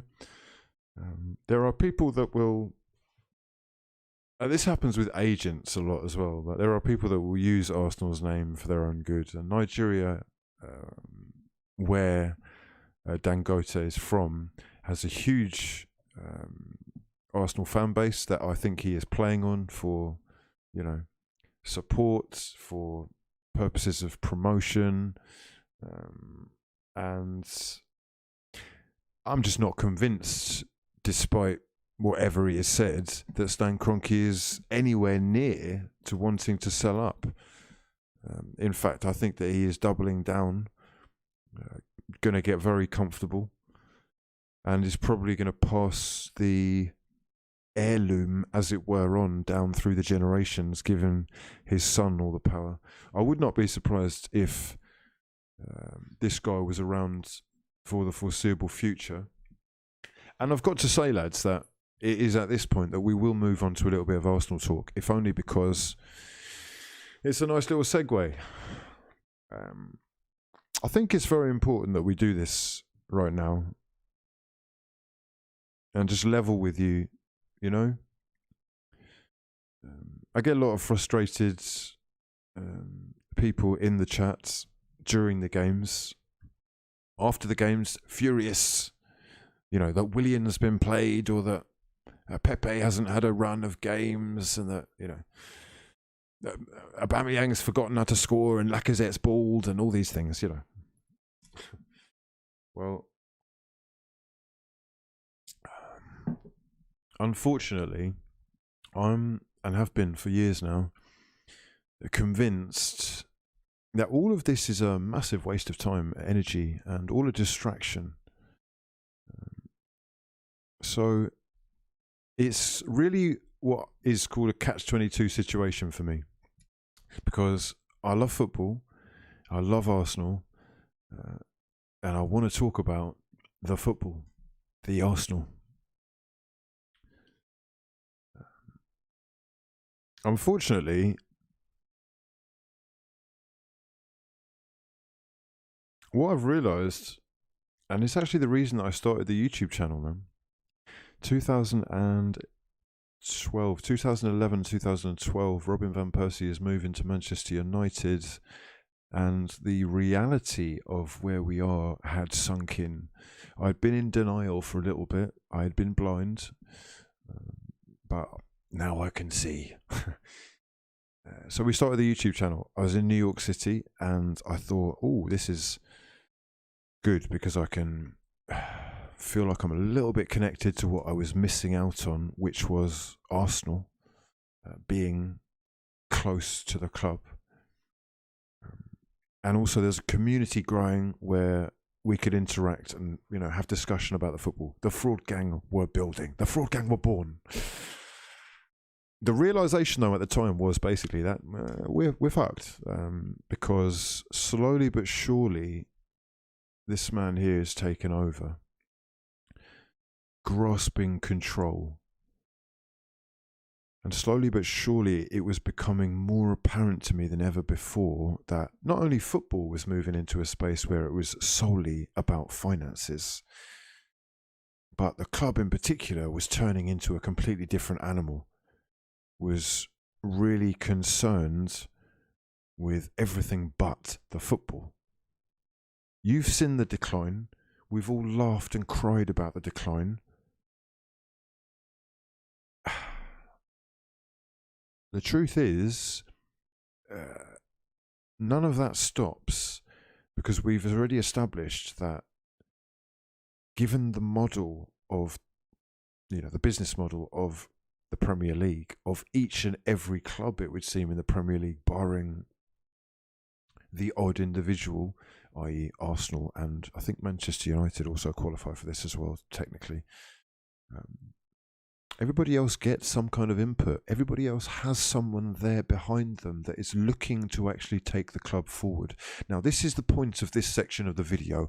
I must stress to you that you are going to get authentic with me. There is no fraudulent activity here. If there is, it will be called out.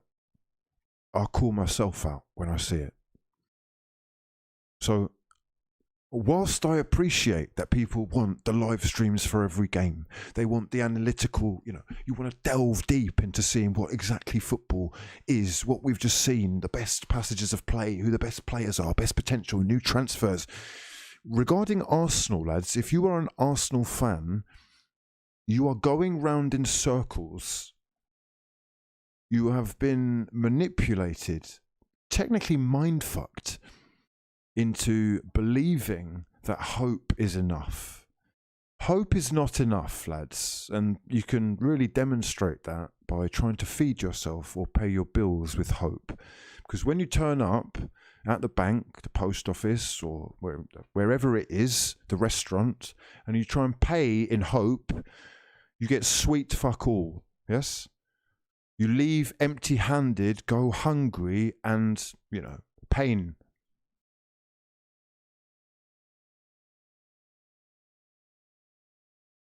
I subscribed to it for long enough. As a YouTuber, you will understand this is how I make a living. So it's very difficult for me to avoid responding to the games. But in my heart of hearts, I have to stress to you, I'm fully awake. And this is nonsense. What we have been sold is never going to be good enough. Not for your expectations, not for mine. However, as an Arsenal fan, you've got no choice but to buy into it. And this is the problem. We are customers, clients, just numbers. Until there is change at the top of Arsenal, forget talking about players. You will get 2-3 players.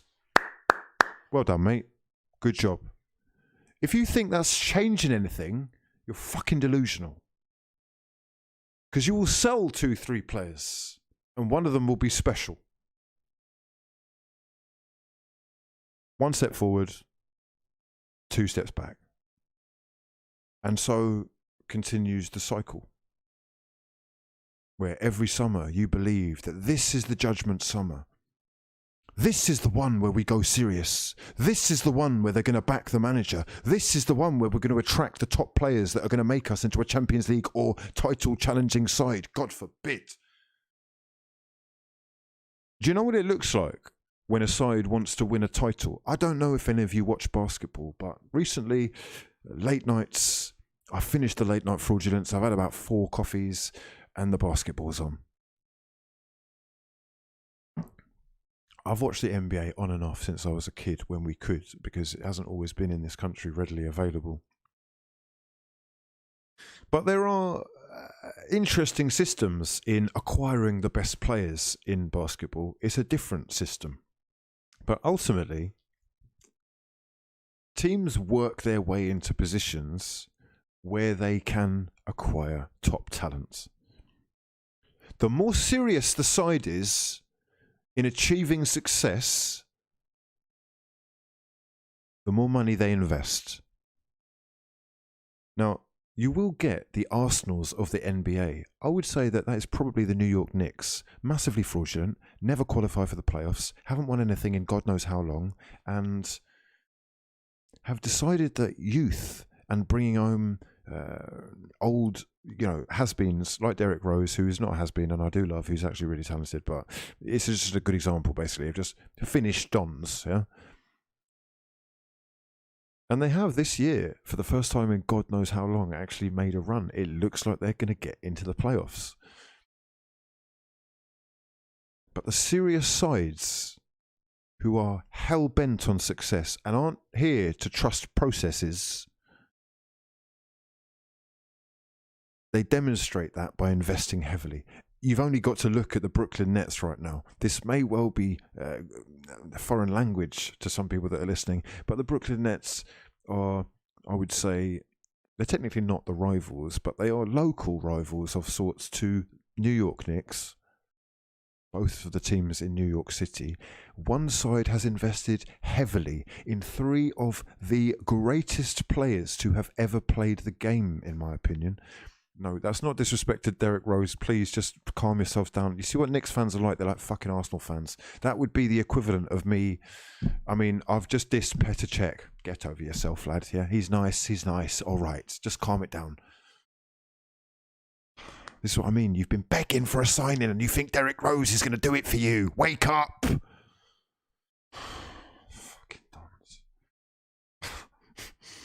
You can't even play more than 3 games in a row because he's 45.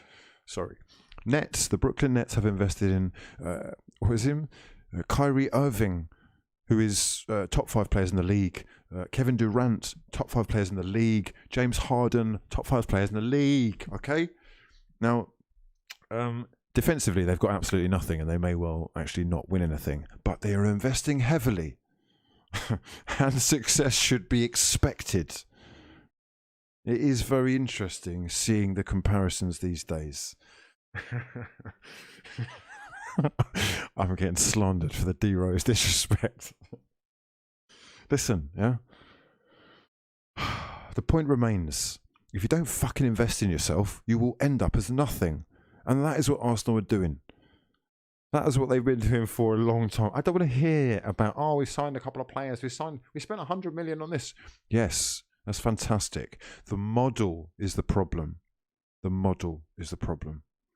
There is actually, something positive to be said for the fact that Arsenal have signed top players like Partey, expensive players like Pepe, who I think is actually a top player waiting for the world to realise he just needs a fucking decent right back behind him.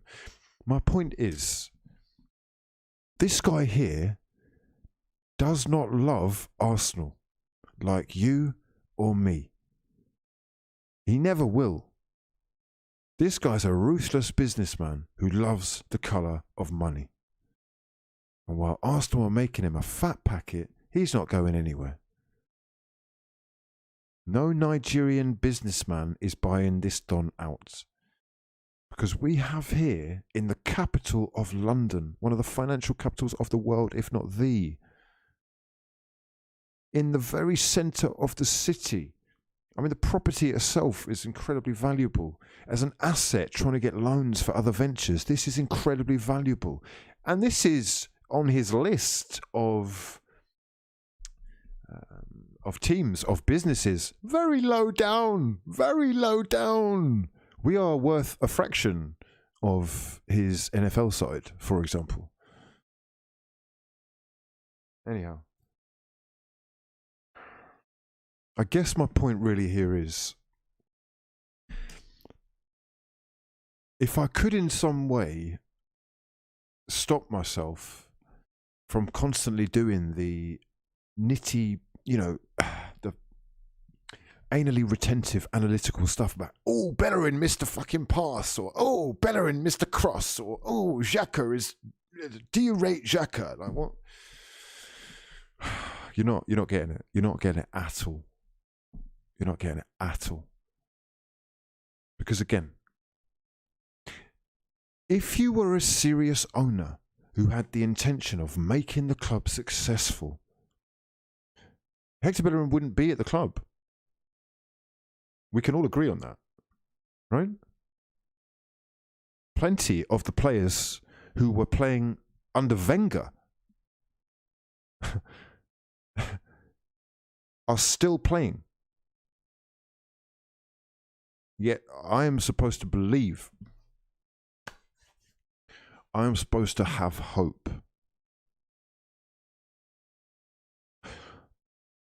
In terms of the actual football, I think I have seen progress, especially this year. Let's say since Christmas. The thing is, things will go bad. It's like life, isn't it? It's up and down, it's up and down. He'll have moments of form, and he'll probably go on more massively fraudulent runs, whereby any serious investor or any serious CEO would take action. Because this is not the level for a club of this size. And what is happening here is, unfortunately, people have become so distracted by reactions, by reactionary statements, that we have, and I'm guilty of this myself, we have lost sight of what's actually going on here. I will forever, I'm sorry, I will forever be Kroenke out. That may cost me work. It may cost me money. It may cost me friends. I really don't care. As it stands, I am fervent in my belief that until there is someone at the helm who has the best interests of taking the club to the highest level possible, we'll be stuck in the same place. You might have a season off where you go up or go down, one or the other. But this is the future. So I really do want to have to, do my bit with a platform at least to bring that to the attention of so many who seem to get lost in the source of people screaming at cameras because, someone's missed a sitter. That's fucking great. That's great. Someone's missed a sitter. Someone can't defend. We knew he couldn't defend 5 years ago, but you've kept him at the club and he plays every other week. So what the fuck are you talking about? If you were serious, you'd get rid of them. If you were serious, you'd reinvest. The fact of the matter is, despite Arteta seemingly having potential, having had success already in a cup, having, clearly passed the interview process or just impressed them, the fact of the matter is that it is questionable whether a serious CEO who knew that his business was basically going to be largely responsible, or the responsibility of one man, would hand that responsibility to a man who'd never had a fucking job before. If I'm working for an internet company, an internet company, and I've never, hold on, what? You want me to come and fix your internet? Me? Well, I've restarted my router before, and I've phoned up the Sky help team to say your internet's massively fraudulent, and I may well be cancelling my contract if you don't sort this shit out within 24 hours because you're costing me fucking food. But truth be told, I'm probably not the guy to fix someone else's internet. Maybe I could be. Maybe I could learn on the job. Maybe I could read a couple books. Maybe I've got a couple friends who actually, will help me to achieve that level. But if I'm a serious Don at Sky, I don't get the guy who's got no fucking clue or no experience or no. So that's your test initially. That is your test. You made the decision when there were plenty of other opportunities or people available who are incredibly experienced and are proving for the first time in a fucking new league that they can not only open their big black contacts book and get out some fantastic signings for a bargain bucket prices, but actually create a philosophy and a style of play and some kind of solidity at a club which have been struggling for any of those for over a decade. In what, months? I'm here. I'm trusting the process. I'm here. I'm hoping. I'm doing it. But I'm a mug. Yeah? I'm a mug. That's what you're taking us for. Okay. Now, listen. Pinch of salt, ups, downs. I'm not saying Arteta is not the guy. I'm not saying he can't become the guy. What I'm saying is, I find it very questionable how the boss in charge decided that that is the way that we are going to achieve success. Because your level of success clearly ain't my level of success. Where I'm trying to be is not where you're trying to be. Clearly, you're happy with just drifting.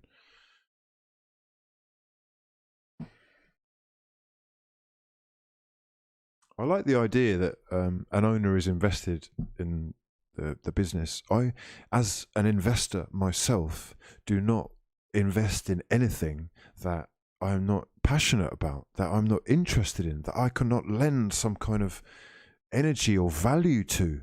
Why are you investing? Oh, because it's an asset. It's an asset. So, anyway, unfortunately, as is being said in the chats, this is commonplace these days. We are not the only club who are frustrated with their ownership, let's just say that much. Miles Van Eaton is in the chat. He says, Kroenke and the Glazers don't share the ambitions of their managers, players and supporters of their respective clubs. Imagine Ole Gunnar Solskjaer or Arteta with a Roman backing them. We'd be pushing for titles. Juan de Salvador saying Everton for top 4. It's looking very much possible. Alexis Sanchez saying he bottled it versus Lyon. He played 3 at the back, 4 the first time, and lost 5-0 on aggregate to Real Madrid when at Bayern. By the way, I'm a Chilean football legend. Alexis, clearly you were on the juice before you came to the Premier League. Quite obvious that you weren't while you were at Arsenal, because you can't get away with that there, can you? And within 6 to 10 months, you had a dad bod. You're a massively fraudulent Don who owes everything to Wenger, basically, because you were a nobody, and he gave you new life. You were totally disrespectful to my club, throwing your pram around, or tours out the pram, throwing your pram around. What? Big strong kid throwing the pram around, just picked it up and just started waving it around. I didn't appreciate all the gloves off, yeah? So much as you want to talk about how Pep lost to Leon, Pep wasn't playing, right? So talk to the T-Rex with the twerkazette bum, yeah? Fuck. Ali Zaidi says Stan didn't intend this, but Arteta's appointment is like when a manager plucks out a promising kid instead of a reliable signing, or so I tell myself. I think that's all we can do is hope. Jody Meaton, massively appreciated. Much love for getting involved. You are the newest member of the Fraud Gang Members Club. Oh, wow. Random Man has said nothing at all, but he has left some love in the chat. You are a beautiful, beautiful man, Random Man. Much love for getting involved. Oh, he's left like four no comments. Bro, leave me a comment. Come on, bro. Thank you so much, though. You're an absolute hero. Zayad Alawadi. Zayad Alawadi. Welcome to the True Fraud Gang Members Club. Dean says, can't expect the top 4 clubs that have dominated the Premier League for years to never have a wobble. It's a one-off weird season, and I'm sure next season or year, things will be back to normality. I'm not quite sure that they will, if only because of the amount of football that's about to be played, lad. Right now, we are looking at some very tired legs already. Quite clearly, the pace of the Premier League is down a notch. Not just Liverpool, I think in general. And, well, with the Euros and the World Cup in quick succession, I'm not sure that that will change. Injuries could be rife. Joseph Jimenez Silvera says, it's been a while since I super chatted. Love to everyone's mothers. Take care of them. But thanks you always cheer me up. It's been a tough 2021. Bro, stay strong. We're nearly out. We will make it together. I'm not going anywhere as well. I'll be here with regular content for that ass to keep yourselves occupied. But Hammers McCann, I don't think I will be doing a video about the potential takeover. I've got a couple of videos in store, including a return of fraud scene investigation. We've got a new one, très intéressant. If you haven't seen the last one, make sure you check it out. If only because it is, to me, a fascinating story of massive fraudulence and some extremely suspect behaviour. Anyhow, I did promise you some time on the phone lines tonight, so we are going to move over to the queue. We have got plenty of frauds in the chat, and we are going to start straight away. Who's going to be next up? Wow, we've got a lot of Chelsea fans in the building today. We're going to start, though, hopefully with a Liverpool fan, just to get some balance. If you do want to get involved, now is your opportunity. You have got a limited amount of time, my friends, as we have not hit the like target, which means we will be ending shortly. However, I'm not a massive fraud like you. So, first up, I want to welcome... So, what's up, Hugh? Mr. Dombastic, how you doing, my fraudulent friend? Hanging in there. You know, it has been a tough patch of games for us. Okay. So, yeah. Liverpool fan and really suffering right now. 5 defeats at home on the bounce. What is actually going on, mate? Well, if I could tell you, my friend, I thought that maybe it was like, you know, it's a little bit of everything. Like you said when you introduced the show, like, you know, it's it's bad form on top of the injuries. It's just like, it's club tactics right now are not working. It's a little bit of everything, man. Did you think that today was about Tuchel and Chelsea being better, or Liverpool not being very good? It was a little bit of both. Let's give them credit. I think they have a good team, and we didn't have a freaking shot on target in the fucking whole game. The only shot was like a header in the 85th minute. So it's been like this for a while. Like we look like out of ideas. We look tired. We look like, I don't know, like we need a breather. Like we need like this to stop. Okay, so how do you put a stop to this run of form? Is there an answer? Because I'm looking at some of the changes, like you said tonight, and I'm starting to question whether Klopp is making the right decisions. Yeah, I was confused when he pulled up Curtis Jones and out of the game. And then after when the game was dying, he put in Milner. Who am I to criticize Klopp? He has given me so much joy. Like we didn't win the league for 30 years, so that's like I'm now nobody to criticize him. But today is the first time since he arrived that I was like, come on, man, this is just like, because every time there's something that you can rationalize his decision, but today was like the first time like since he got here that I was like, okay, what is this? Makes no sense at all. But it's all right. Like I'm not. I don't think that this is the end of the road for us. I think we can bounce back. I don't know if like it's like you said. I don't know if we're gonna do it this season. Like I'm seeing Europa League in the future. That's Oof. really worrying me Mm. because I like mean, at least for I'll be honest, mate. At mm, this rate, you would actually be lucky to finish in a Europa League spot. You're looking at you know finishing behind Arsenal right now, mate. you want to know something? I'd rather not finish in the Europa League places right now. Okay, you Like just have a year off. yeah, yeah. I think I take that. I think that we need to reassess. Yeah. We need to find something else. Going forward, because right now it looks clear that it's not working in terms of attacking, because defending you can't say shit. Like, we got Fabinho who has been a month off, and then we have to put him straight at center back, Mm. because the other guy who's got injured today too. So not Phillips. So it's been a ridiculous situation like in the back too. So and Okay. then, Last yeah, last question I've got for you. As a Liverpool yeah, fan, you must have been yeah, excited to see Thiago Alcantara turning uh, up.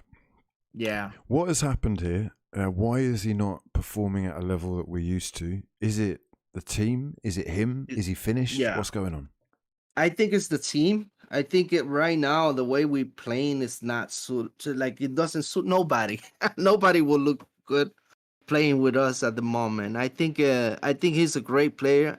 I think once he has some cover up, like he doesn't have to focus so much in defending, he will be better. Like that could happen once we get Fabinho and Hendo back in the midfield. So we have a little bit more balance there, so he can focus. Like we saw what he can do when we play against Everton and Chelsea, when we got him for a 1.5 game fit before he got injured, and then everything since then has been downhill for us. Mm. Well, mate, Yeah. listen, absolute pleasure talking to you. Much love for getting involved. Hope you call in again. That Thank you. is Bombastic, Liverpool fan. Very down right now, quite clearly. But I think a little bit of balance in his opinion, if only because, he is right. Klopp deserves a little bit of patience because of what he's going through in real life, but also credit for what he's achieved there. And they should not panic, I don't think. A lot of people saying that it's time for change. I'm seeing a lot of people online, which is always, take that with a pinch of salt, saying that it's time to freshen things up. Perhaps that could just mean a few new players. Switching things up at the front especially wouldn't go amiss. Okay, next up on that list, we're going to switch the conversation. I believe we have an Arsenal fan. Ooh, Arsenal fans. This is going to be an interesting one. He is on his title. He's got Arsenal for Champions League with prayer signs. This is where Arsenal are now, praying for Champions League. When before, I remember. Do you remember people saying, "Oh, do you know what? There's no point in us qualifying for the Champions League because we never get past round of 16, do we? We'll get back by Bayern Munich." Yes, indeed. Yes, indeed. My son, my actual son. Hugh, hello. All about Arsenal. How you doing, my friend? Oh, hi, Hugh. Hey. Yeah, obviously, Arsenal have. I really liked your segment on the board actually because I wanted to talk about this. I don't think that Arteta is the wrong choice at the moment. I'm actually doing Arteta propaganda right now. But I think playing good football is one of the most gate kept informations right now. So I don't think the analogy to businessmen quite fitted Okay, because talk to me about what you mean by that, man. Like it's the most important thing to win the football matches nowadays is to have a good tactician, in my opinion, and that's why like these managers don't want to talk too much about it in their press conferences, and they keep everything very esoteric, if you know what I mean. And I think Arteta had the great privilege to learn from Pep, for example, and that's why I think Pep, he knows everything about the game. He visited different countries. He played in several countries, and that's why I think it's very important that stuff like this gets considered because in the Premier League right now we have basically guys like Steve Bruce, who I'm sorry, but it doesn't look like he knows much about football. And then we've got guys like Pep Guardiola who seem to make like a science out of football and stuff like that. So I think it's with Arteta we actually have a guy that can take us very far.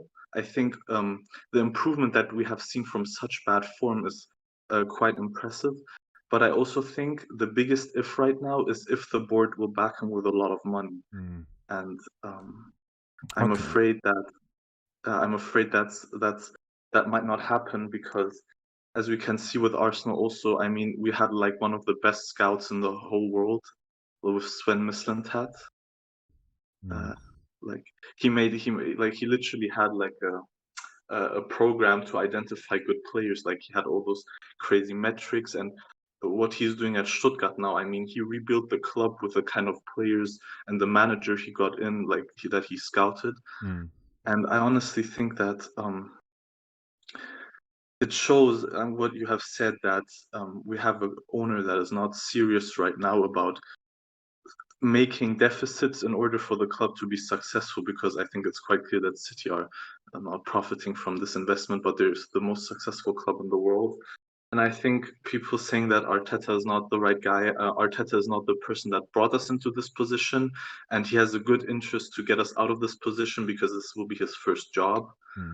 And that's why I think it's very important that if there's no investment in the summer, and if there's no good investment in the summer, that we direct our attention to the right people and criticize the right people. Of course, because, yes, I'm totally down with you, man. So sorry to interrupt, right? But no, it's I fine. feel very strongly about this. This is why, to be quite honest with you, I've kind of written this season off. Not even kind of. It is a total write-off for me.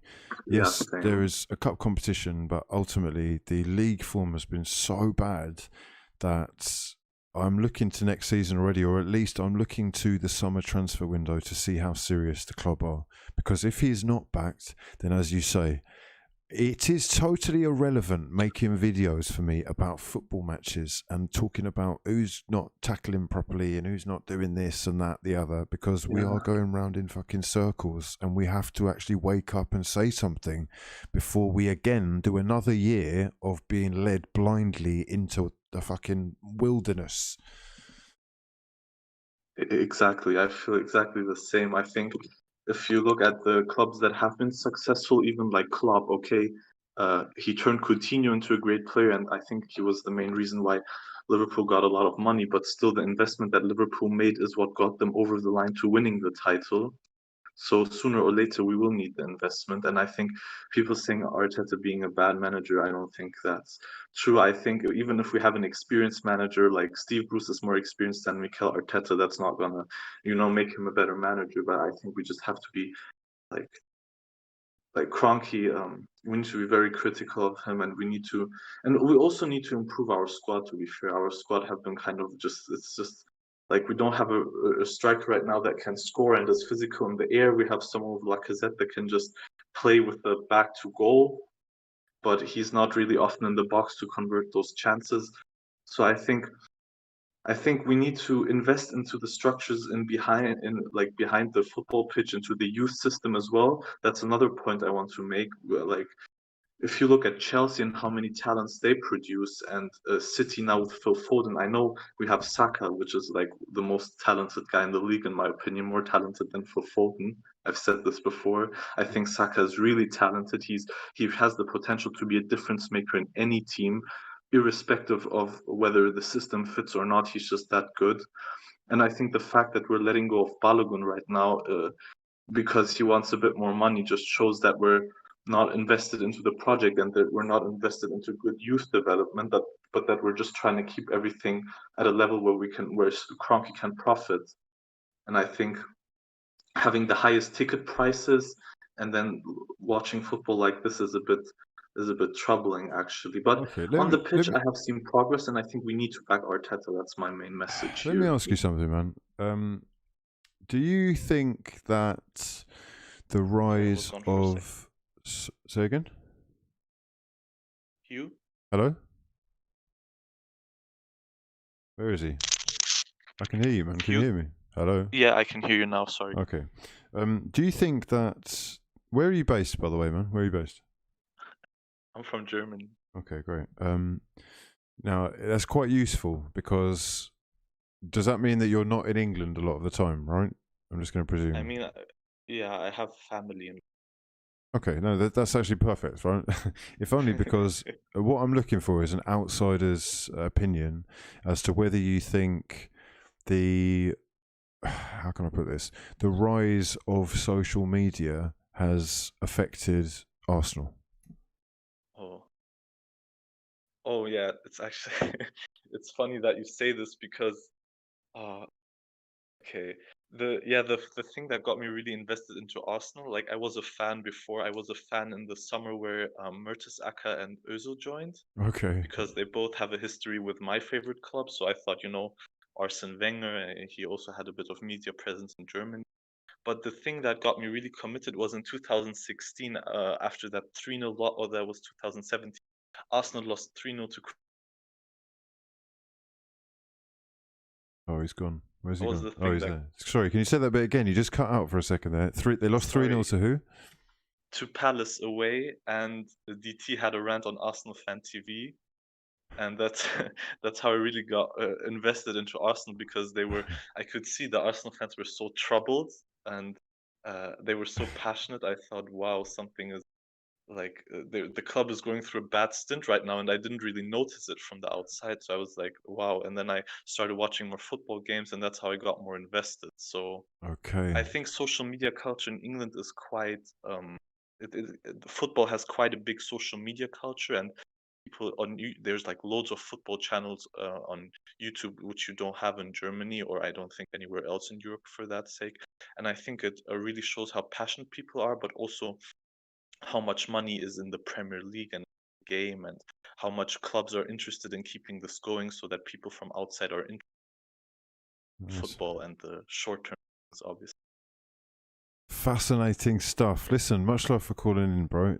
Absolute pleasure talking to you. Can I just say one last thing? Of course, mate. Hit me. Can you unban my cousin Green White on Discord? Tell your cousin he's a massive bellend and he's not getting unblocked for at least a week. All right, I'll consider it in a week. Yeah. But he apologizes. Just wanted to know that. Yeah, he can apologise all he likes, mate. Yeah, next time he won't do it, and then you won't have to apologise.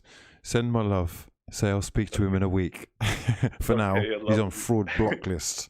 Yeah, I can't believe you're associated with him as well. Fucking hell, No. you were doing so well. I was disagreeing with him on what he said. All the Discord frauds, they're in the chat. Yeah, this guy's related to that absolute knobhead. Yeah, the little fraud who I had to block. Yeah. Okay. All right. Listen. Yeah. Call on again, man. It'll be good to talk to you about some local football as well. So maybe you can talk to us about the Bundesliga. We'd like to know who the top talents are apart from Haaland. Okay. Anyhow, I'll chat to you in a bit. I'd love to be back on. Have a nice. Fantastic. What an absolute hero. Guys, you've let yourselves down, unfortunately. I really want to do these for longer. I've got another part in me, but we do have goals. I work on goals. That's how I work, yeah? Set targets, achieve goals, okay? If we don't achieve goals, I'll move on, right? Now, my new project is going to be... what is it going to be? I've got to do one edit for the Instagram for the new podcast for the people. Make sure you are following us. I'll just click on... Is it that one? Yeah, there we go. This is us. Let me go over here, actually. But tonight is the night when we go to I can't say that word on here because it's a little bit silly. They'll probably demote me, but to the T-land. We're gonna go to T-land. Let's do some more streaming. Got some more streaming for the next babe. Oh God, what's going on here? Why am I singing the Spice Girls? Incredible. Yes. So, oh, that went down well. Fucking hell, incredible. Yeah, if you are new round here, please do get involved in the podcast.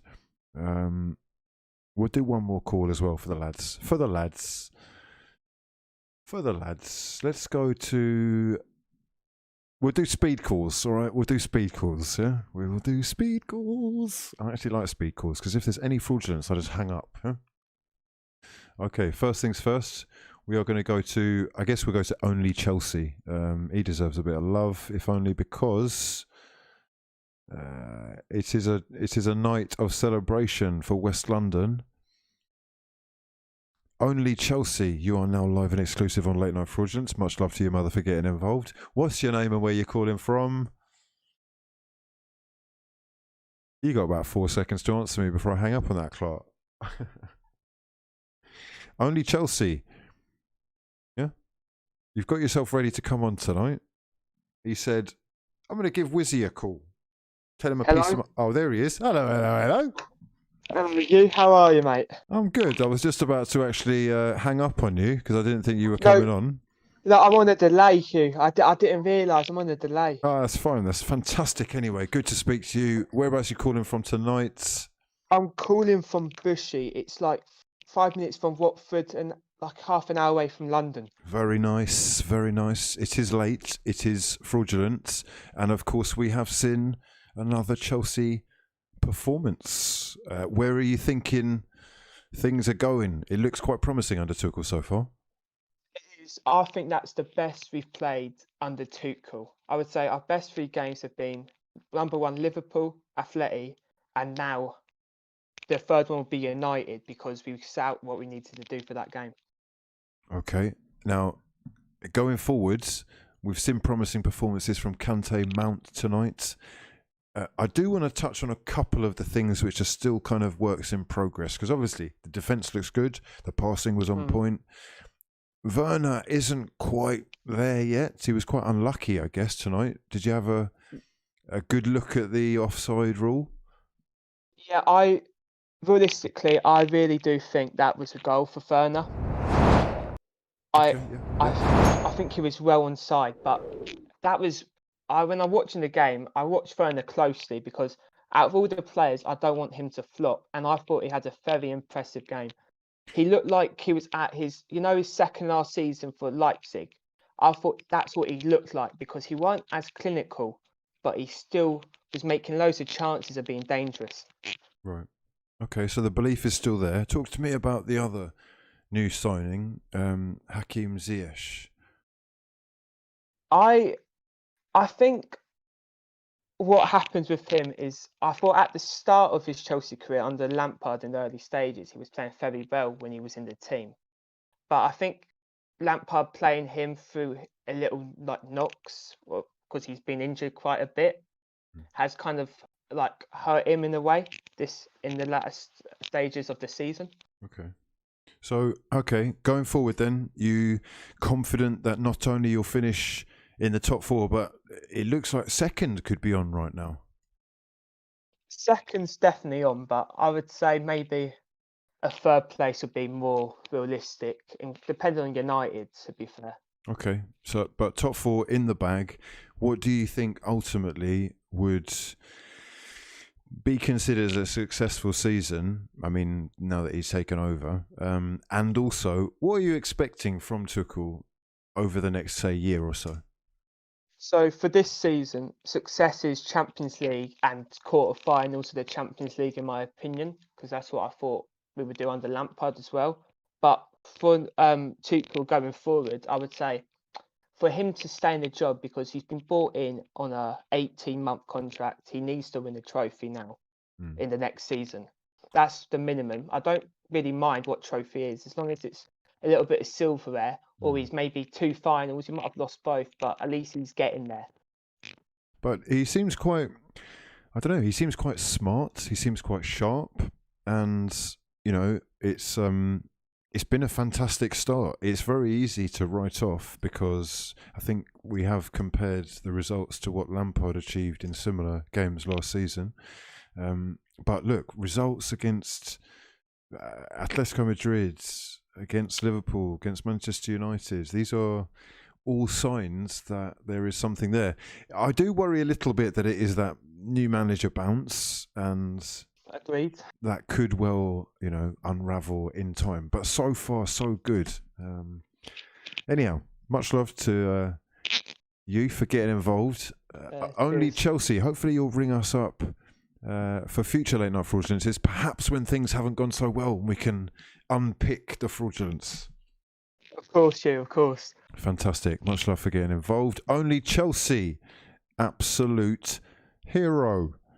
Chelsea fans are lining up in their droves to get into the calls. We will do a couple more. Okay. I'm not going to love you and leave you yet.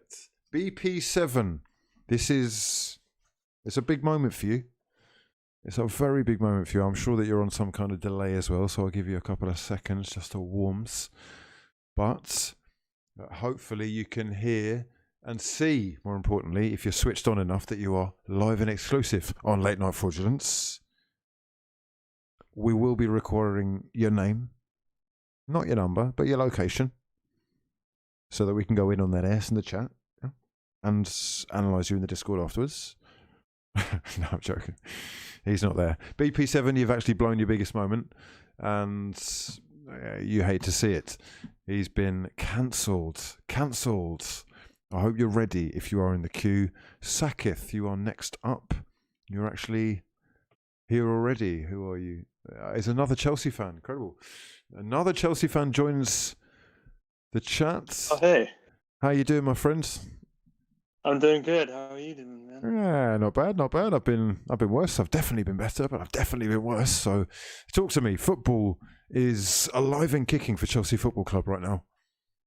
Oh, dude, it's great right now. I mean, it's been a weird past couple of years, but I think we're starting to hit like a consistent run of form. Okay. Whereabouts in the world are you calling from right now? And what time is it where you are? It is 9:50 p.m. Oh, you're in New York? No, I'm Eastern time zone. I'm in Cleveland, Ohio. Okay. And are you strictly football, or do you follow any other sports? I follow the NFL and a bit of NBA too.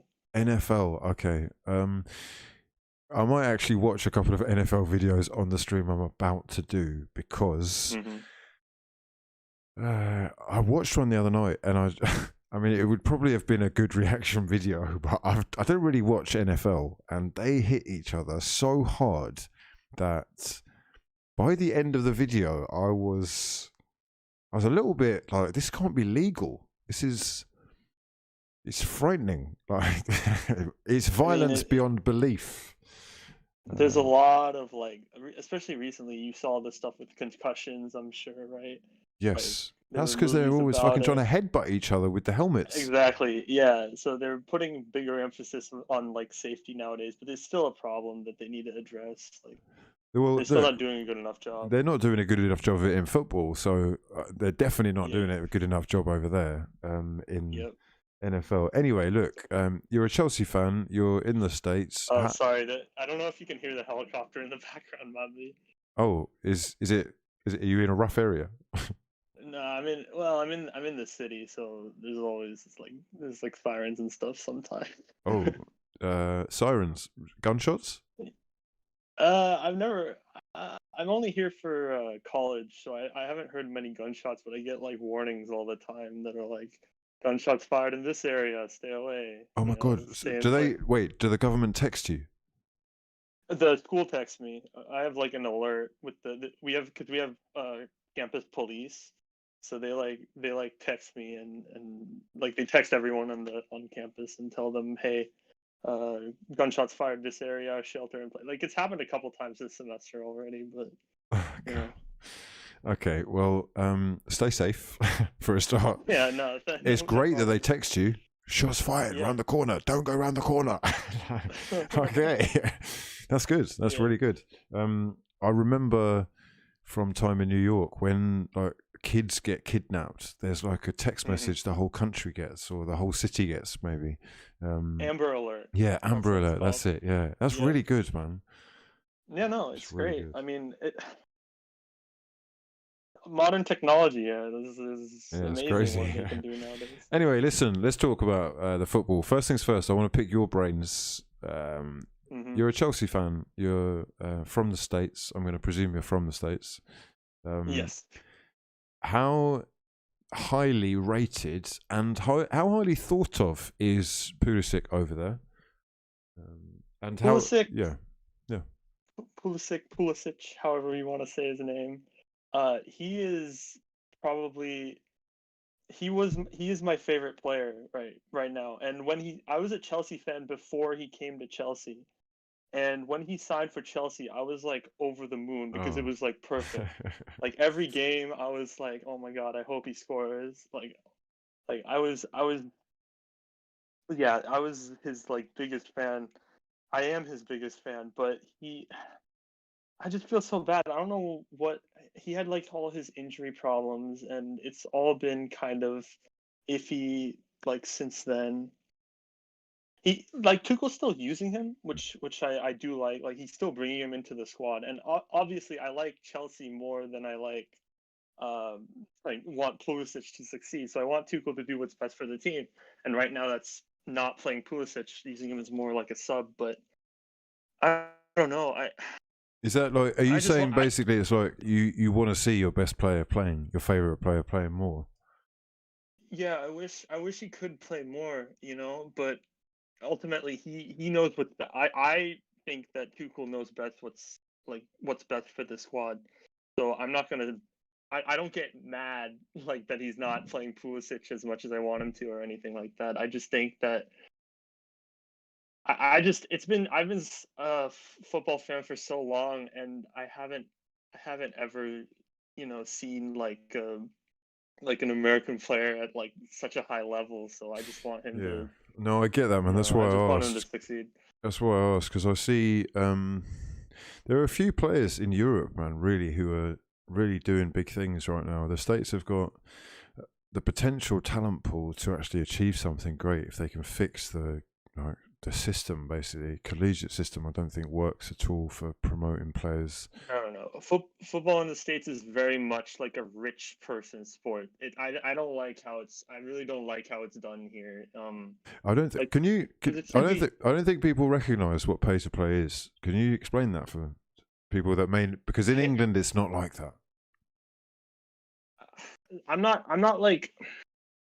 See, I'm not like super keyed into like the system, right? But a lot of it has to do with the culture of the game, I think, in America. Like, because like basketball and football are like the two, like, for the longest time they have been the things that like the poorest people in America play. Like the masses, they love, everyone wants to be an NBA star, everyone wants to be an NFL star. And for some reason football here has never been the primary go-to for like anyone.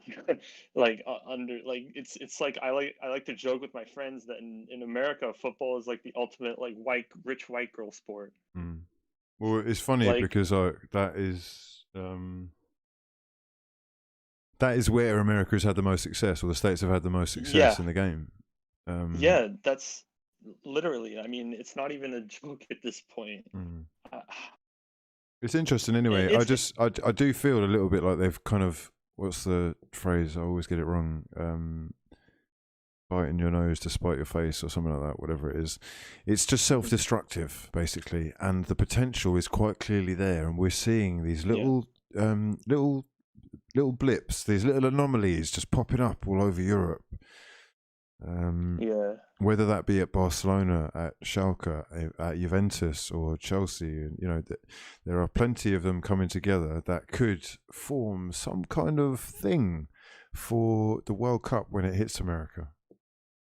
Yeah, I mean, 2026 is kind of like the target here for like when we have like the most like our full potential with our current youngsters can start to be like realized. Like Matthew Hoppe at Schalke, Weston McKennie, Juventus, Fiorina, they'll all be like starting to enter their primes by the time that World Cup rolls around. Mm. Or not their primes, but they'll be coming into their own more. So I'm more excited for that one. I just hope we can qualify for this, Oh, that this is next so. World Cup. That is. Oh well, no, they won't. They won't have to qualify for the host For one. the home one, yeah. But I'm for talking the, about the one in Qatar. yeah. I just hope we can, because that last 2018 was such an embarrassment. Like I oh god, I don't even want to think about it. It Yeah. was just so, it was so bad. Massively fraudulent. Listen, man, much love for calling up. Pleasure talking to you. Hopefully we can chat again sometime soon. Yeah, for sure, man. Nice talking to you. Likewise. Fantastic. Saketh, Chelsea fan from the States, with some interesting stuff to talk about. I'm going to love you and leave you now. I've had enough. Yeah. For the target, where did we fall? You fell short, well short. Much love to everyone who did exercise those freeloading fraudulent thumbs tonight. You are massively appreciated and helping this channel to grow and grow. If you are enjoying the content, please do smash the hell out of the like button and subscribe to the channel if you are new. For now, though, I've been Hugh Wizzy, and this has been a lot of fun. Peace, lads.